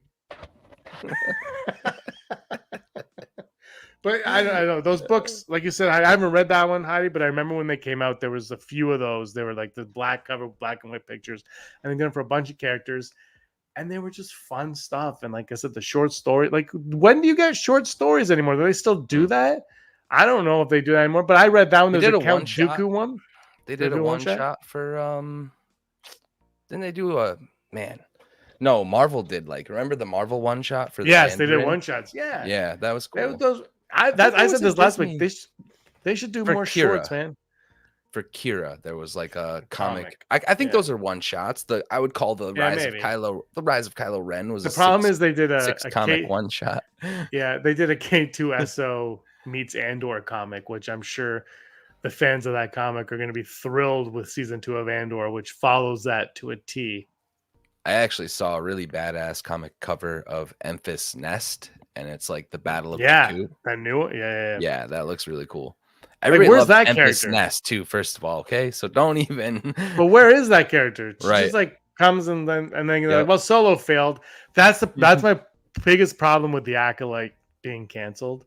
And Heidi, I know where you stand on the Chimera stuff, but like I feel like those characters are just over. And you brought up you were like, well, the problem is it leads to Plagueis. Okay, that's a problem. Hard stop. But how does it lead to Plagueis? Let's get there. Yeah. And then what happens when you get to Plagueis? Like there's stuff there that could be fun to watch. It would be, again, Book of Boba Fett side story material probably. But like I would watch that. Just show because what happened before Plagueis? Or was this all part of Plagueis' master plan? Like what's going on? Mm-hmm. But I fear that once that show was canceled, they're like, see you later, cast and crew. None of you are welcome back. Forget these characters existed. They're going the way of Maul and Kira. I hope not, because that's one of the best Star Wars villains we had in a long time. And agreed. Doesn't follow like Darth Vader when he first came on. He was new. It was exciting, but every villain after that has followed that mold. Now here comes a guy who can be funny and a goofball and still be a villain and still maybe in love. I don't know. I know Vader was in love, but probably not in the same way. So I don't know. I like to see that we finally have a villain who can do something different.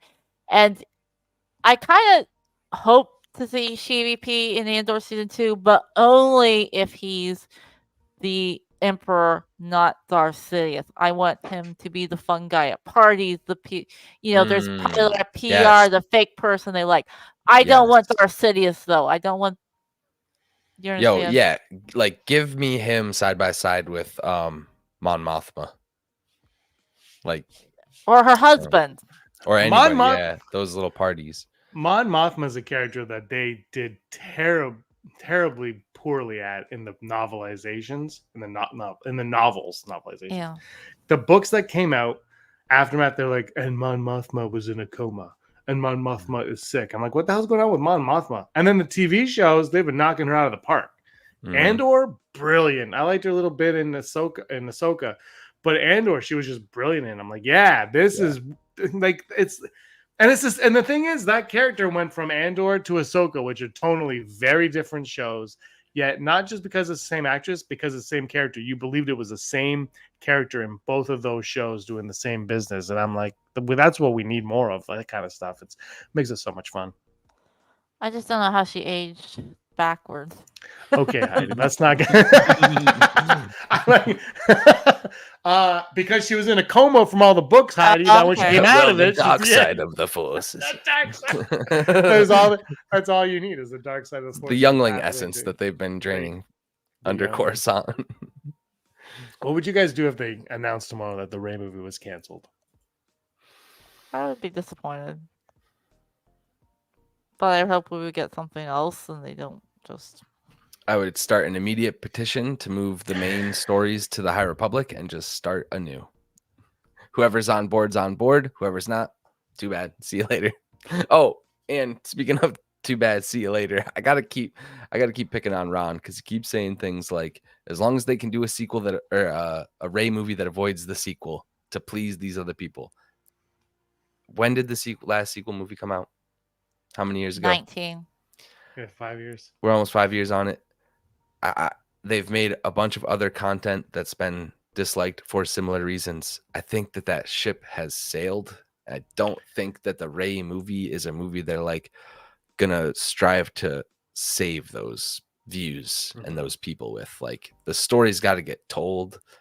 I just think we're well beyond the people who are absolutely not gonna accept it to ever accept it again. You know what I mean? So they're not going to handicap themselves in their writing, especially as history. It is history of Star Wars. It's not like they could.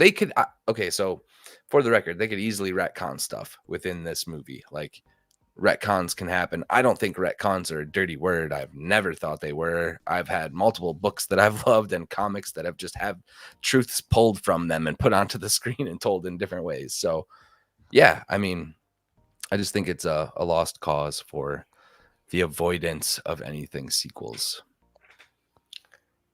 Okay, here's a thought. And I want you two to kind of step back and maybe see things from Ron's perspective, or somebody who hasn't been, maybe somebody who's kind of been like half and half. Like, I've liked it, I haven't liked it. The sequel trilogy ends, Solo, Rogue One, all that is over. It kind of felt like a down, like, oh man, like Rise of Skywalker, like people came out of that like, what did I just watch? Like, I remember watching it, I was like, oh, that was fun. And then I got out of the theater and I went on YouTube and everyone's like, burn it to the ground, Disney ruined. I'm like, what just happened? I just saw a movie that I thought was okay. The cross sucked, but I was like, whatever, the movie was what it was. And then everyone was like, burn it to the ground, Star Wars is dead. And now we're at a point where I feel like we've come full circle on that. So what would you guys think what would you say, like taking a step back from your own personal opinions on it? Would you say we're in a darker spot now with Star Wars after a show got canceled? Ratings on Andor weren't very good either when you think about it. I don't think Ahsoka was necessarily that high. I think it started high and whatever. So are we lower now, or were we lower when the sequel, when that 5 movies in 5 years ended, where would you guys say? Heidi, I'll start with you. I mean, right now, I feel like we're lower now. I came out of Rise of Skywalker. I had a good time. I thought it was crammed, too much information might have been crammed into one movie. But I don't know. I just feel like people every time they have a problem, they just add on. We want it to fail. We want it to fail. We want it to fail. I mean, there are just YouTube channels dedicated to Disney just falling apart into nothing because of this, and I just feel like there's too many fans that are angry and hate it, and I don't like negativity, and I don't. If I enjoy something, I don't like being told, "Oh, it's terrible and you shouldn't like it." So I don't know. I was surprised that Last Jedi got such hate, and I'm surprised all these other projects are getting hate, and I think a lot of it has to do with it's Disney. But I also remember people saying George Lucas ruined their childhood during the prequels, and I've said the prequels aren't my favorite, but I accept that they're canon. I accept that they're history, and like I said, I absolutely plotzed when I saw Anakin in both Obi-Wan and Ahsoka. So. Scotty, we darker now or we darker 5 years ago? I'm gonna have to say it's either about the same or we're going lower. I feel like people have definitely chose a side after the Rian Johnson comments. I feel like the 50-50 was just a lot of people needed to hear it. They needed to hear a guy say, I want 50% of people to not like my movie and I want 50% to like it. I feel like that drew a very strong line in the fandom. And just on the YouTube side of things, it's obviously swayed to the negative, but I'm still having really fun conversations with my cousin, my friends I grew up with. Not as much because I think we're all in anticipation of movies. The shows are kind of whatever for a lot of us. But I'm finding enjoyment in all of this stuff. I'm not finding enjoyment in talking about a lot of it because people are just so angry. I don't know. There's so many hangups. You can't start a conversation about retconning without, I'm not trying to offend people, but I haven't seen a retcon that's been game breaking for me.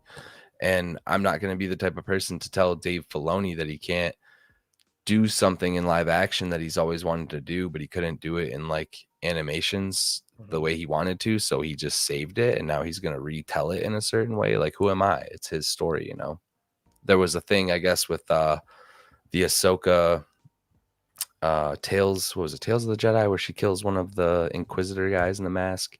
Mm-hmm. That was supposedly in her book, and it was a little bit different.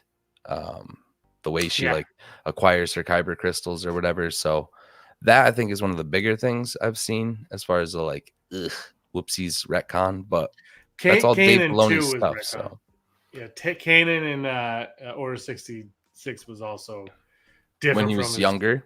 Yeah, but I have the comic. Yeah, I have the comic. Mm-hmm. The comic I bought at a dollar store. The graphic novel with all the whole, because nobody read the comic. It's tough. If and no disrespect to the comic, it's actually a very good comic. But nobody read it. So if nobody read it, does it really matter? In the 3 fans that are complaining that it's a retcon, does that? And is it a big I don't, and this is why I said you handcuff yourself when everything has to be connected to canon so heavily. Mm-hmm. It's do little things like that matter? And I think George Lucas made changes. I mean, if you watch the original trilogy, things are changing on the fly. Even if you watch the prequels, things get changed all the time as well. Jar Jar Binks was going to have a way bigger purpose in those movies, and then the fandom was like, "Get him out of here!" Yes. So and then all of a sudden in Rise of Skywalker, Revenge of the Sith, it's like, "Where's Jar Jar? Is he safe?" Yeah. I was like, "Where's my boy?" And then in Aftermath, when he's like, "We need justice for Jar Jar." But I just think they handcuff themselves too much with canon, what is and what isn't. And I think as much fun as it is having everything connected, maybe this is why I think it's a good idea to bring the EU back. Maybe don't. Maybe have these are connected, and here's some fun stories to read that are about Star Wars that don't have to do with anything, and you don't have to worry about it. And maybe we'll use some of it, but we probably won't. Like, I think they need to look at it more like that, because like fandom is psychotic. Like, and they notice I don't notice anything, but they notice everything. And you know, you look at these videos on every move. Yeah, like, how is it? Like, is it what's it, the new rock stars on YouTube? The trailer comes out, and 14 seconds later, they have 77 things you missed in the trailer. Yeah. I'm like, why did you? The trailer hasn't even been out yet, and you've got a video talking about like all these. Like people are just like they just like zero in. How did I miss 77 things? It was a minute and a half. There's only 70 frames. And they're like, and it's like, what? How do you do that? Like, I don't know, but. I just think they need to refocus canon a little, because it's getting, like I said, like the longer it goes, the more stories are being told, and the more you handcuff yourself and things, and the more you don't allow certain stories from being told that we end up never getting anyway. Well, with it, Return of the Jedi, there's a scene where they're on Endor, and in the background there's just some old man. One of the rebels. He's just an extra character with old man with white beard. And now that guy who was nobody is now retconned as Captain Rex. Yeah. I think they said he's not now, though. They keep redacted. Damn it. I love that one too, though. I'm with that one. But I mean, the point is they just kept.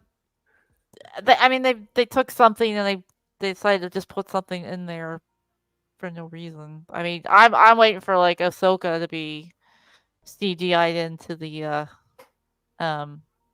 Return of the Sith. I mean, Revenge of the Sith, like she was in the animated version in Rebels, I guess. See, I like all these little things and these like additions to the canon, and KG kind of hit on it that George was somewhat careless with it, as long as it was considered like EU or extended and didn't affect what he was doing. He didn't really care a lot what people were writing about. And so now it's like they've had to lock themselves into like the tier system of movies, shows, novels, comics. And it's like just a trickle down of the canon. So anything under anything else can be changed. And I don't know. I think that's fun. But I mean, Lucas did like 3. I've said this before, but I mean, look at all the plot points he changed in the original trilogy alone. I mean, first Darth originally wasn't a title. The guy's name was Darth Vader. But then when they had to make it Anakin Skywalker, all of a sudden Darth is the title for a Sith. And then you have Leia and Luke making out in Empire Strikes Back. And oh nope, they're brother and sister. So he retcons stuff all the time. He retconned his own retcon. Mm-hmm.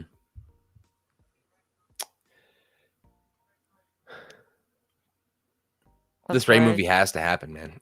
Yeah. Like, what do they do if they don't do a Rey movie? They're gonna just do a massive time jump. Like, that's the only way you do it. It's like beyond her lifespan, you know. I cut out a little, but I put a poll question up for the chat. Is the Rey movie gonna happen? We need to know.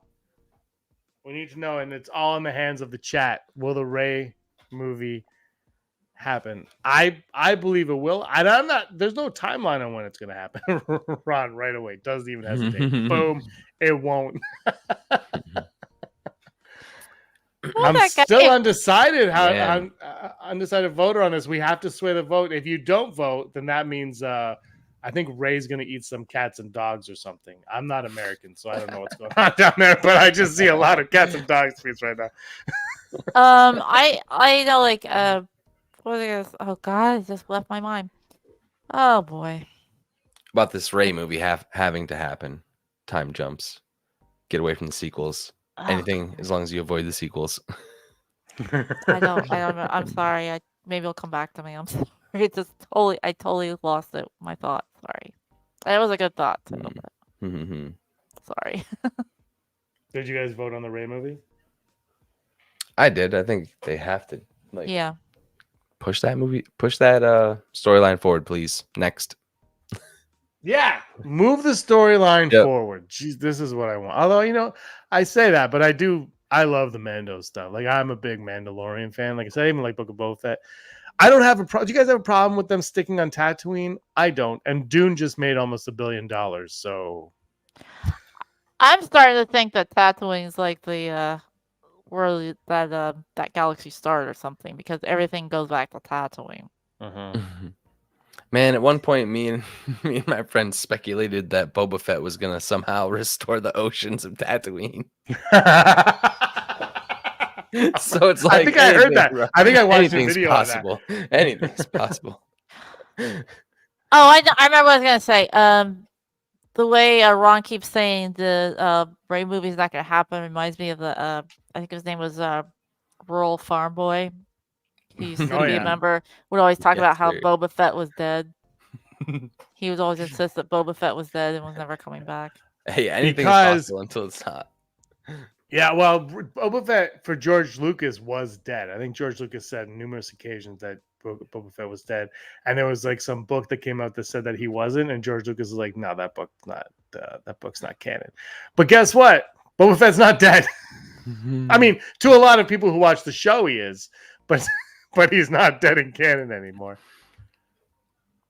We got Al Schuler, LMHO. The cold truth is that Star Wars fans just don't want to share their blankie with anyone else because they think it's their own personal blankie that their great granddaddy Papa George made for them. Kind of not wrong. That's the gatekeeping that we talked about a little bit earlier. That's that's how people are, right? It's like, this is mine. Get away. You don't understand it. Well, and everybody has their own hierarchy of gatekeeping too. So it's like, if the OT is your most favorite thing, you hold that here, you gatekeep it the most. But if the prequels you're just like a kind of fan of, and they want to change anything about Jar Jar, you're like, yeah, sure, whatever, do it. So it's like, I offended only your section of Star Wars. I'm sorry. I'll change my opinion next time to not do that. And here's the thing, because I'm sorry, like the people who hate the sequels, they always talk about AU and George's vision. Well, the people who love the EU so much love the character Mara Jade. George Lucas absolutely hated the character Mara Jade because he wanted Luke to be celibate. So, I mean, even if he did this thing, they were never going to get the stuff from the EU. If Disney said, "Hey, George, you make these movies," he wasn't going to do the EU either, because there was a lot of stuff in the EU he didn't like. I can tell you right now, George Lucas's sequel trilogy would have been despised. Yeah. It would have been hated. Have you heard him talk about it? He's like, it would have been about midichlorians and the wills. And I'm like, you've already lost 90%. YouTube would be ablaze even more than it is right now.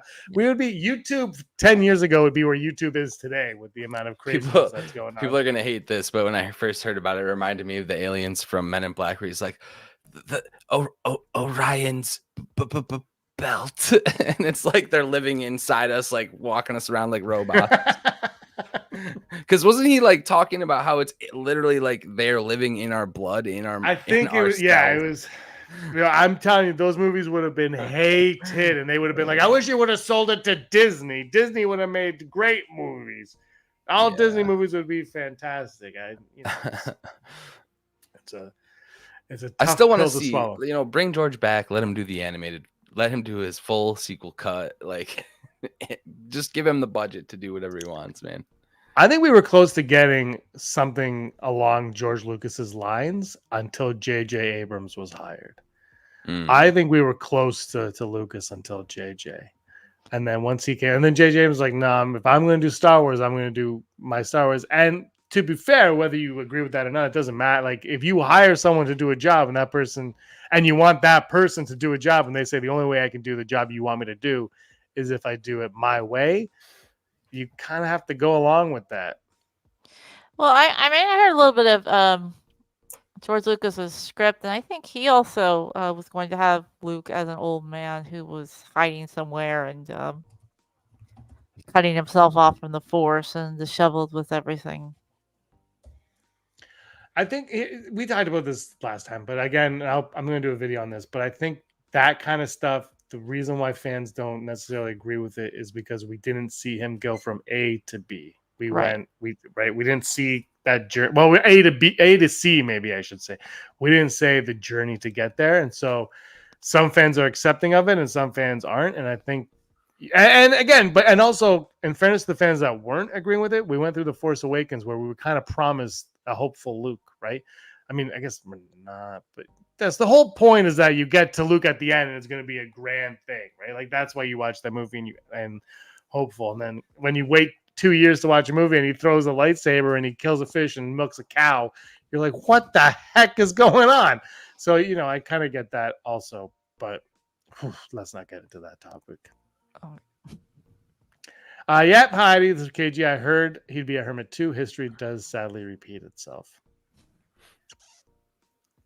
There you go. And Ron, who hasn't been in the chat for a little while, do you want the brutally honest truth? Disney doesn't think the Rey movie will make money. That, you know what, though? I'm not sure I disagree with that, to be completely honest.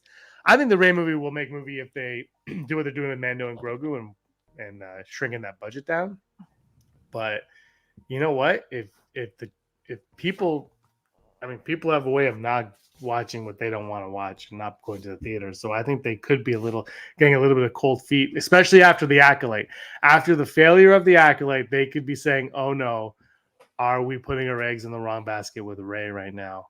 What do we do?" And as you said, Scotty, they're very, very reactionary over there. I mean, I personally, and maybe a lot of people are going to be angry about me for saying this, but I wouldn't be too upset if Star Wars went far from the Jedi and more towards the Mandalorians. Yeah, there's definitely room for that. There's definitely a huge fan base that wants that. But if you don't have any Force users and you don't have any of the big, dark side, light side of it all, people can only watch so much of that, I think. Yeah, but like Grogu would be. We got Grogu. Yeah, for sure.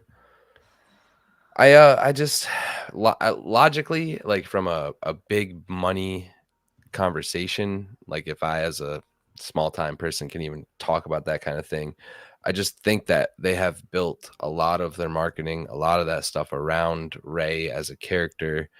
And I mean, it's not for nothing, even more of a risk to just completely skip it further.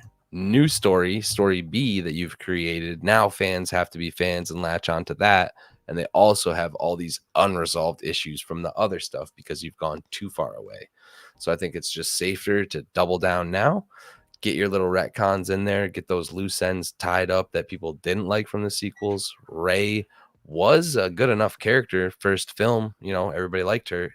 That character herself, if written well, because that's what everybody always says about her, can carry her own trilogy. If it's apart from a Luke Skywalker, maybe it's a Force ghost, but not like over. That's the thing they said too, and I believe it. Like Disney didn't want to put Luke in everything because when he's in that, it's him and it's nobody else on screen. And I have multiple times, and I fully agree. And here's the thing, I agree, but I disagree. I hate that. But here's why though, and I'm going to tell you why.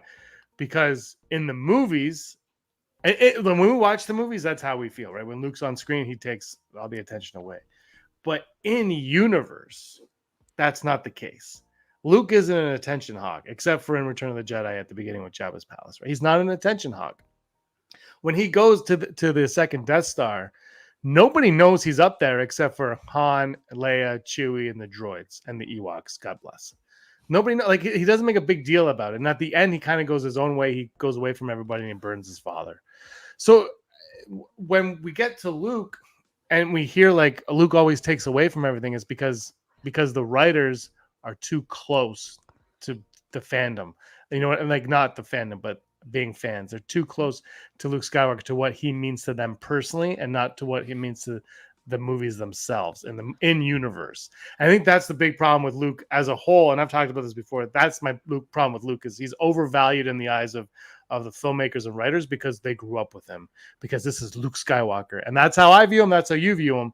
But in universe, he's not viewed like that. And they made him viewed like that in The Force Awakens, which hurts The Last Jedi. And then he's, in The Last Jedi, Rian Johnson has to be like, well, almost going back to, but he's not like that. He doesn't want to be like that. So we're going back to what Luke should be, but he's not, because the universe now all of a sudden treats him like a superhero. And he's like, I'm not a superhero. I'm just Luke Skywalker.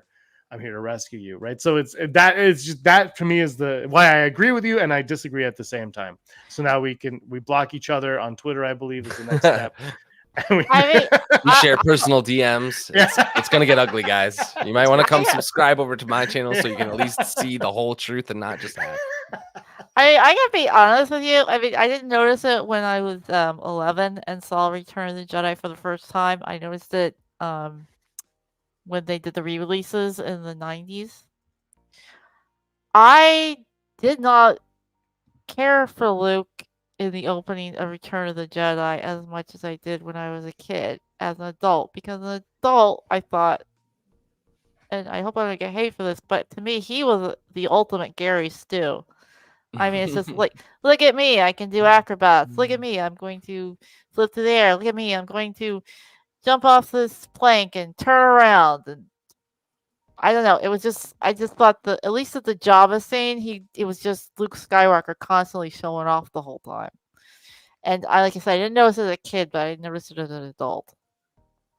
Actually, you know what's funny is Shadows of the Empire. Love Shadows of the Empire. If you guys read that book, it's book, video game, comic, soundtrack, and toys, the whole shebang. A great book. It takes place in between 5 and 6, and there's a scene, and Star Wars Celebration, the one that I went to in Orlando. What was that? 7 years ago? 7 years ago? 6, 7 years ago. We were doing a show on Shadows of the Empire, I believe, around that time, and Andrew and I decided to read the book. So we're reading at the same time. And there's a chapter in there where Luke learns how to do the Jedi mind trick. And it is almost word for word Force Awakens Rey with the Stormtrooper. Damn. He's in like a cell and he can't. Now you get a little bit more back. The Rey thing for me, I didn't really care for it because there wasn't enough. I didn't know that she even knew what the Force was, and all of a sudden she's gonna do it for Jedi mind trick. I wish they would just be like, "Oh, I know the Force. I like the Force." Yeah, but the book, I was like, we're reading it. I'm like, Andrew, did you? He's like, oh my god, that's like. I'm like, do you think? I don't know. I think it was just a coincidence, to be honest, because I don't think JJ reads. But I'm like, but there's something there. Like they're very, very similar in it. And if you guys aren't, and if anyone here doesn't know anything about Shadows of the Empire, that was gotta put on my list, I guess. Okay, so Shadows of the Empire. I don't know if Heidi, if you remember, that was a book. Like I said, book, comic, soundtrack. I read it. I didn't like it. When did you? It's like it might not. You know what? Maybe it's not that great. It's amazing. Heidi's it just wasn't my thing. It was. How can you not like Dash Rendar, who is he's not Han Solo. He's very different from Han Solo. I don't know the whole thing with Leia doing acrobats, being locked in the room by Prince Vizor. Come on to you, James. You're reading that while you're holding your George Lucas blankie. Or I don't think Luke sneaking into a circus and practicing. So it's all right. Well, okay, so you might not like it. If that's just me. But, okay, I don't recommend it anymore. But it was cool. We can both block him later. So Heidi's doing all the DMs now. But so so Star Wars was in like a dark time between 83 and whenever. So George Lucas, this Shadows of the Empire thing came out, and George Lucas used it as like a barometer to see if Star Wars was still like viable franchise, and it blew up. It was because there's no prequels at this point, right? There was nothing, and it was just like everything was Shadows of the Empire. The book was everywhere. You saw the comics. The video game was awesome. There was all this stuff. It was phenomenal. It was like such a fun time, and but it was weird that there is I don't know if you remember it, Heidi, but there's a chapter where he uses the Jedi mind trick, and it reminded me so much of Rey doing it for the first time. And I wonder if somebody read it before writing the Force Awakens. I just remember the sex robot or something. Yes, there is that. But Prince Shizor is a horny toad. What are you gonna do? He likes what he likes. There's someone I'm expecting to see in canon at some point is Prince Shizor making his way. And I wouldn't have a problem with that. It wasn't my cup of tea. It's just, again, it's not how I would picture the characters, and it just didn't work for me. And I don't remember the Jedi mind trick. There's a lot of it I don't remember. I just remember him at a circus. the Jedi mind trick is like a very much a throwaway like little thing, but it was just because like we read it. It would have been like a year or two after Force Awakens, so that was still like on our minds, right? Like that whole thing. So That's when it happened. But so I anyways. mean, I did not read the Force Awakens novel, but I do believe that I heard somewhere that in the Force Awakens novel, they explained the reason why when he started probing her mind is when he accidentally unlocked her Force abilities, and that's how she was able to do it.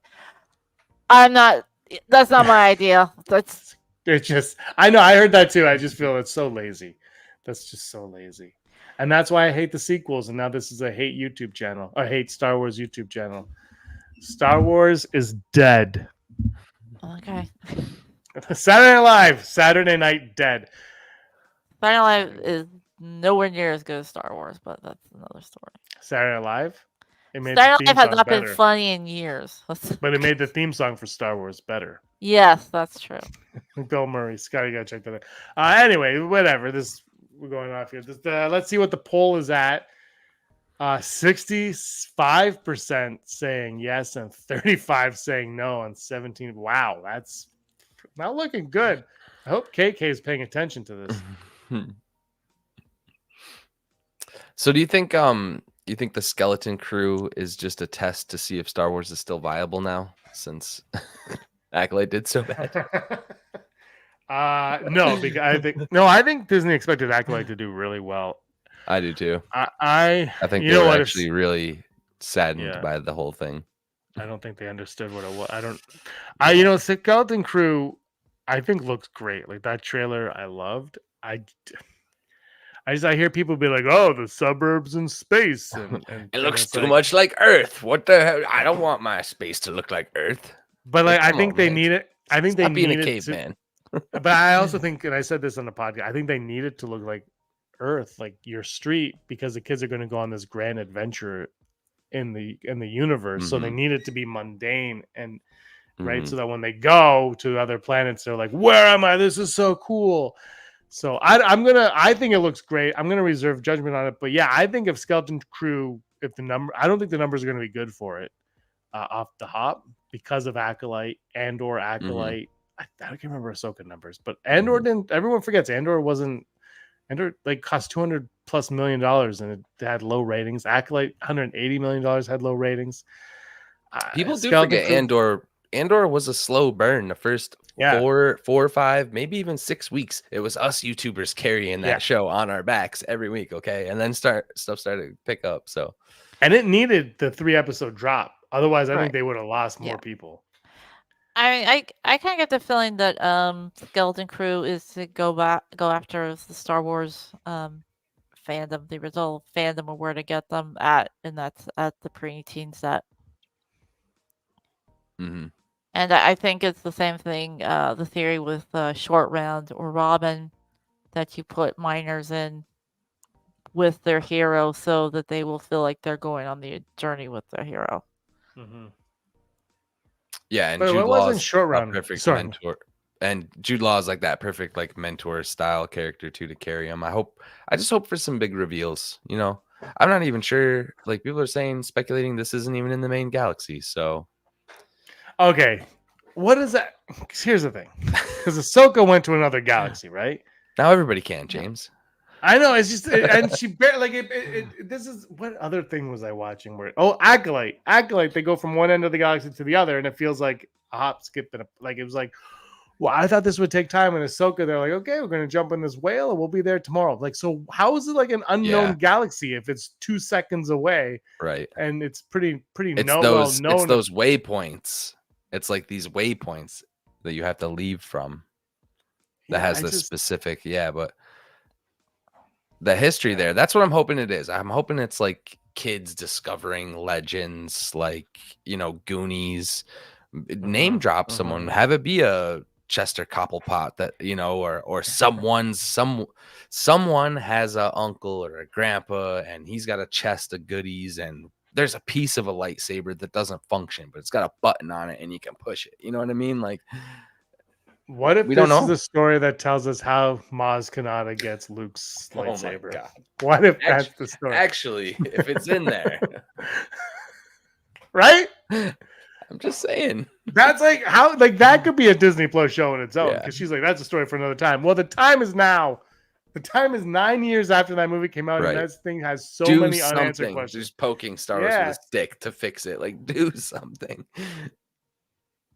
But they like the J.J. Abrams' obsession with the mystery box has left a lot of unanswered questions that they could easily flesh out onto anything they're doing right now, but they just, I don't know what it is. They're not thinking about it, or they don't want to touch it, or whatever. But something like, kudos to the Mandalorian for the Snoke, little bits of Snoke and the cloning, and like trying, at least doing what the Clone Wars did for the prequels. Like, at least it's trying, but we need more of that, man. Like, give me like Luke's hand flying into space, how the original script was for The Force Awakens. Where just put that in Scum, have them flying in their ship, and then have the hand fly by. Well, because like, you know he whoa. obtains it now because it's in a comic. But it's like, you could have put that in a movie. Any one of the three, you could have done a flashback. So a comic, and I love comics, but it's such a cop out when they're like, it's in a comic. You're like, that's your answer to a question that was posed in a movie. It's got like, if you're answering a question, it's got to be in the same medium that you asked it in. Agreed. Yeah, as my sister said, I shouldn't have to read a book to understand a film. Yeah, they'll do that with I think we will get that with Chimere and Osha. I think we'll get comics that follow those characters. Yeah, but that's not going to be the same. That's the only no. But I hope they at least do it with her, even if they don't do it with her. At least bring this character back in some way, because that was just a great character, and I don't want it ruined. And I know I keep harping on it, but all the hate. Sorry, all the hate that show's gotten. Sorry, there's a video talking. All the hate that show's gotten, though, Manny Jacinto, I don't think has gotten any of it. I think he has been like totally separated from it, and because he was great in it, like the first few episodes, whatever. But once he became the bad guy, it was like, okay, all right, we got this, and he had it, and he took it, and he ran with it, and he was the best part of that show. Once that twist, quote unquote, twist happened that everybody saw a mile away happened. It was like, okay, now I'm with you. Bring him back, bring that character back, and do something with it. And don't call it the Acolyte. He could have been that character the whole time for me. Yeah, I think that's what really, like, a lot of people were like, man, we didn't need him to be the like secret like merchant guy. Like, he could have just been telling her what to do and her following for her vengeance, you know. But that's nitpicking for me. I don't know. And that's all you do with Star Wars. You just hate it so much. But I mean, even before I realized he was a Sith, when he was actually able to overtake her, and that's when I realized he was a Sith. I still like the character because I'm like, oh, we've got a goofy bad guy, and I like that. And I remember I went to work, and I say to a coworker, oh, well, my new favorite character, he's actually a villain, but he's actually very humorous. And he goes, well, a lot of people like anti-heroes. I said, oh, no, this guy isn't an anti-hero. This guy's He's just a bad guy. I know I'm a huge fan of his, too. I hope we don't lose Chimere due to poor ratings, which I think is good. I think I unfortunately, I do think it's going to happen. I think it will. Yeah. Any other thoughts on the Rey movie possibly being canceled or fun in Star Wars before we wrap this stream up? It's been fun, man. The chat's been fired. Thanks, guys. I would say if you want fun, watch the Lego. You're going to get everything you want. You're going to get everything you want. That's all I'm going to say. Nice. If it's on YouTube, I'll watch. I'm going to get Disney Plus, though, probably this week or next week. $2 for 3 months, guys. I can't it's on YouTube, but it's going to be out of order. You're not going to know what's going on. It's going to be clipped. I'm like, Heidi, why is Batman everywhere in this? You're like, James, you're watching Lego Batman. You're watching the wrong Lego. I'm like, there's too many. I think the Rey movie is going to happen. There's too much invested. Scotty? Yeah, I mean, that movie's got to come out eventually. Even if it's not the next movie, I wouldn't care as long as it's out. Like, they could do Grogu and then, you know, like we said very beginning of the stream, I don't need Star Wars every year. I don't need big Star Wars movies. I just need the movies to be good. Take your time. Even make it 50 years in the future and make her a Force ghost. I don't care. Well, the original script from Damon Lindelof wanted her to be like a Helen Mirren type, so she was going to be like in her 60s. Was the original idea. But the problem with that again is now we're time jumping to see her in her 60s. How did she get there? Like, what was her journey to get to that point? Do we want our new trilogy to just be them reteaching another class of the same? Yeah. You know what I mean? No. Like, Yeah. I think they got to go. Do you know what I would do? I hope you guys have 4 hours, because here's what I would do. I would do a fun movie, and at the very end of the movie, there would be like a twist, and a good guy would turn out to be a bad guy, and then he would take like for your sake a holocron, let's say, and they're gonna use this thing to like destroy something. Who knows? I don't know what the bad guy's doing. I'm thinking of this on the fly, but he takes whatever the artifact is they're looking for. This whole movie, like the plot of this movie, they take, and the bad guy who used to be a good guy now takes it after the twist, and he walks down a corridor and into a room with no railings. And he goes, "Master, I have your thing here." And the master turns around and goes, "Oh, Misa likes this." And we have Darth frickin' Jar Jar. And that's when it ends. And it ends, and everyone goes, "What's happened?" But he still sounds the same. Like, it's still just Jar Jar, but just he's Jar evil. Jar voice. He's evil. And it takes place years in the future, and he's old, and he's got like a white goatee. And he's like, "Misa like this." How long do Gunkins live?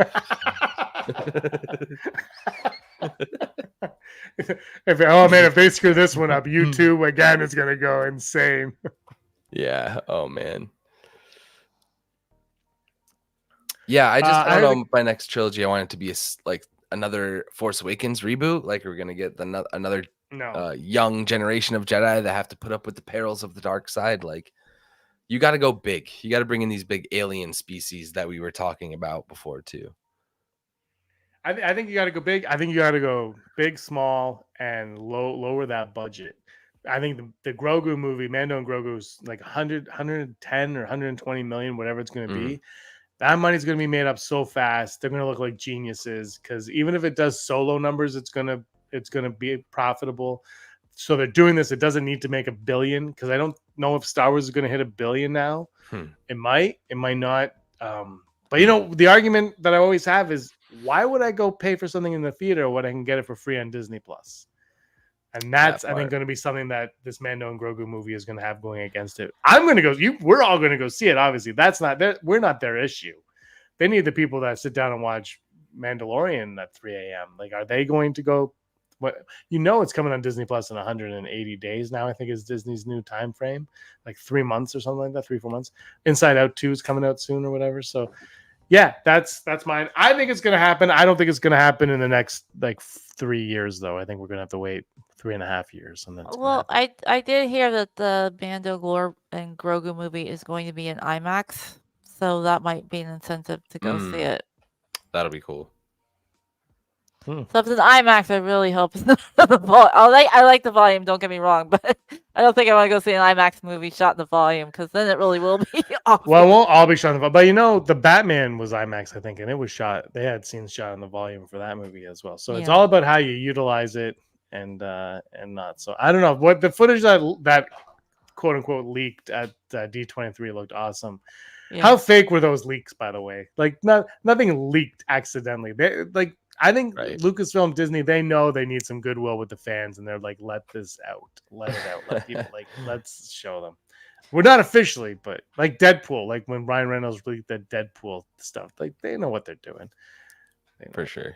Agreed. Well, all right. Heidi, go ahead. I was just going to say, I downloaded it and YouTube would let me keep it. All right. Scotty, anything you want to plug? Tell everybody about your channel. Yeah, it's Scotty Hawk, just like the name. I do a lot of streams that are gaming streams, but we're in there chatting about Star Wars and DC and Marvel and all that stuff. I gotta plug because this is an actual post-it that I found. This month, 2021, I had 100 subscribers. I'm 2 subscribers away from 400. So if any of you people are not bots in the chat, I would appreciate the click over on the subscribe. I'm 2 away from 400. And I'm not begging, but YouTube literally lowered the subscriber monetization from 1,000 to 500. It is like such an attainable goal for me now that I'd never really imagined. Like 100 people to me now seems very attainable.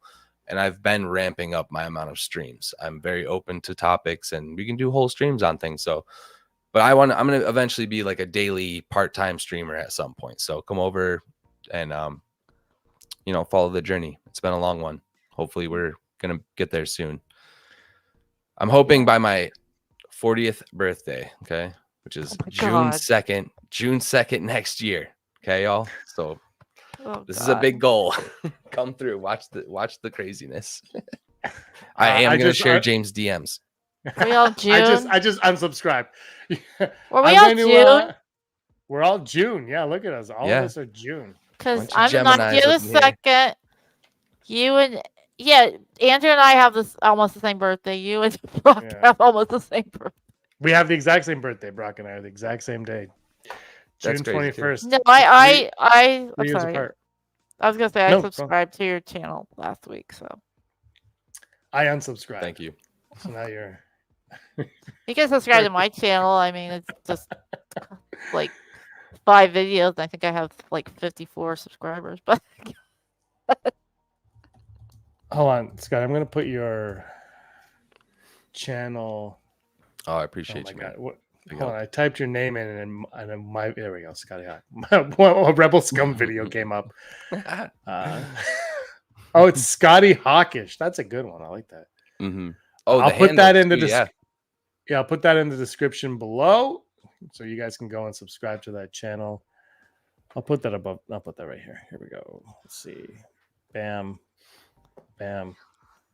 I'll say subscribe, and everyone listens to me.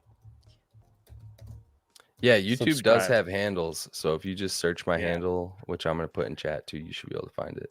Scotty Hawkish. And leave a comment too if you want. Because somebody stole Scotty Hawk. Already exists. Always taken. Tony's son.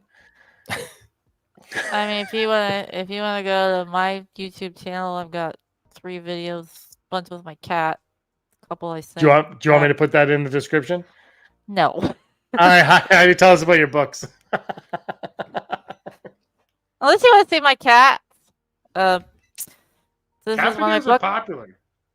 The Ghost of The Ghosts of Windworth Manor. That's one of them under my pen name Andrighton, and you can find that Andrighton on Amazon.com, or this book, His Enchanted Swan. You can find that under my regular name Heidi Fetter at Amazon.com. Or if you want, you go to Heidi Fetter under YouTube, and you can hear me sing Close to You by the Carpenters. And I do it a cappella, so. Or you can watch my cat play fetch. All right, everyone. Heidi, nice covers. Thank you guys so much for joining me, Scotty and Heidi. This was awesome. The chat was on fire. Phenomenal. Scotty, you're coming with me tomorrow. We're going to talk some Batman. Hell yeah. Guys, weekly, like, we're going to be trying to keep up on this Penguin show, too, at least myself. Yeah. So I am, too, yeah. Yeah. Colin Farrell, he's going to crush that.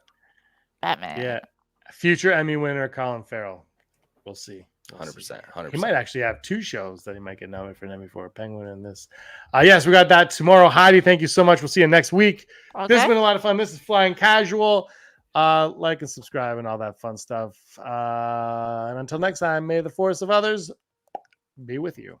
Scumbags, thanks for watching. Don't forget to give us a thumbs up on our video. As always, please subscribe to our YouTube channel, Rebel Scum Podcast, for all the latest videos.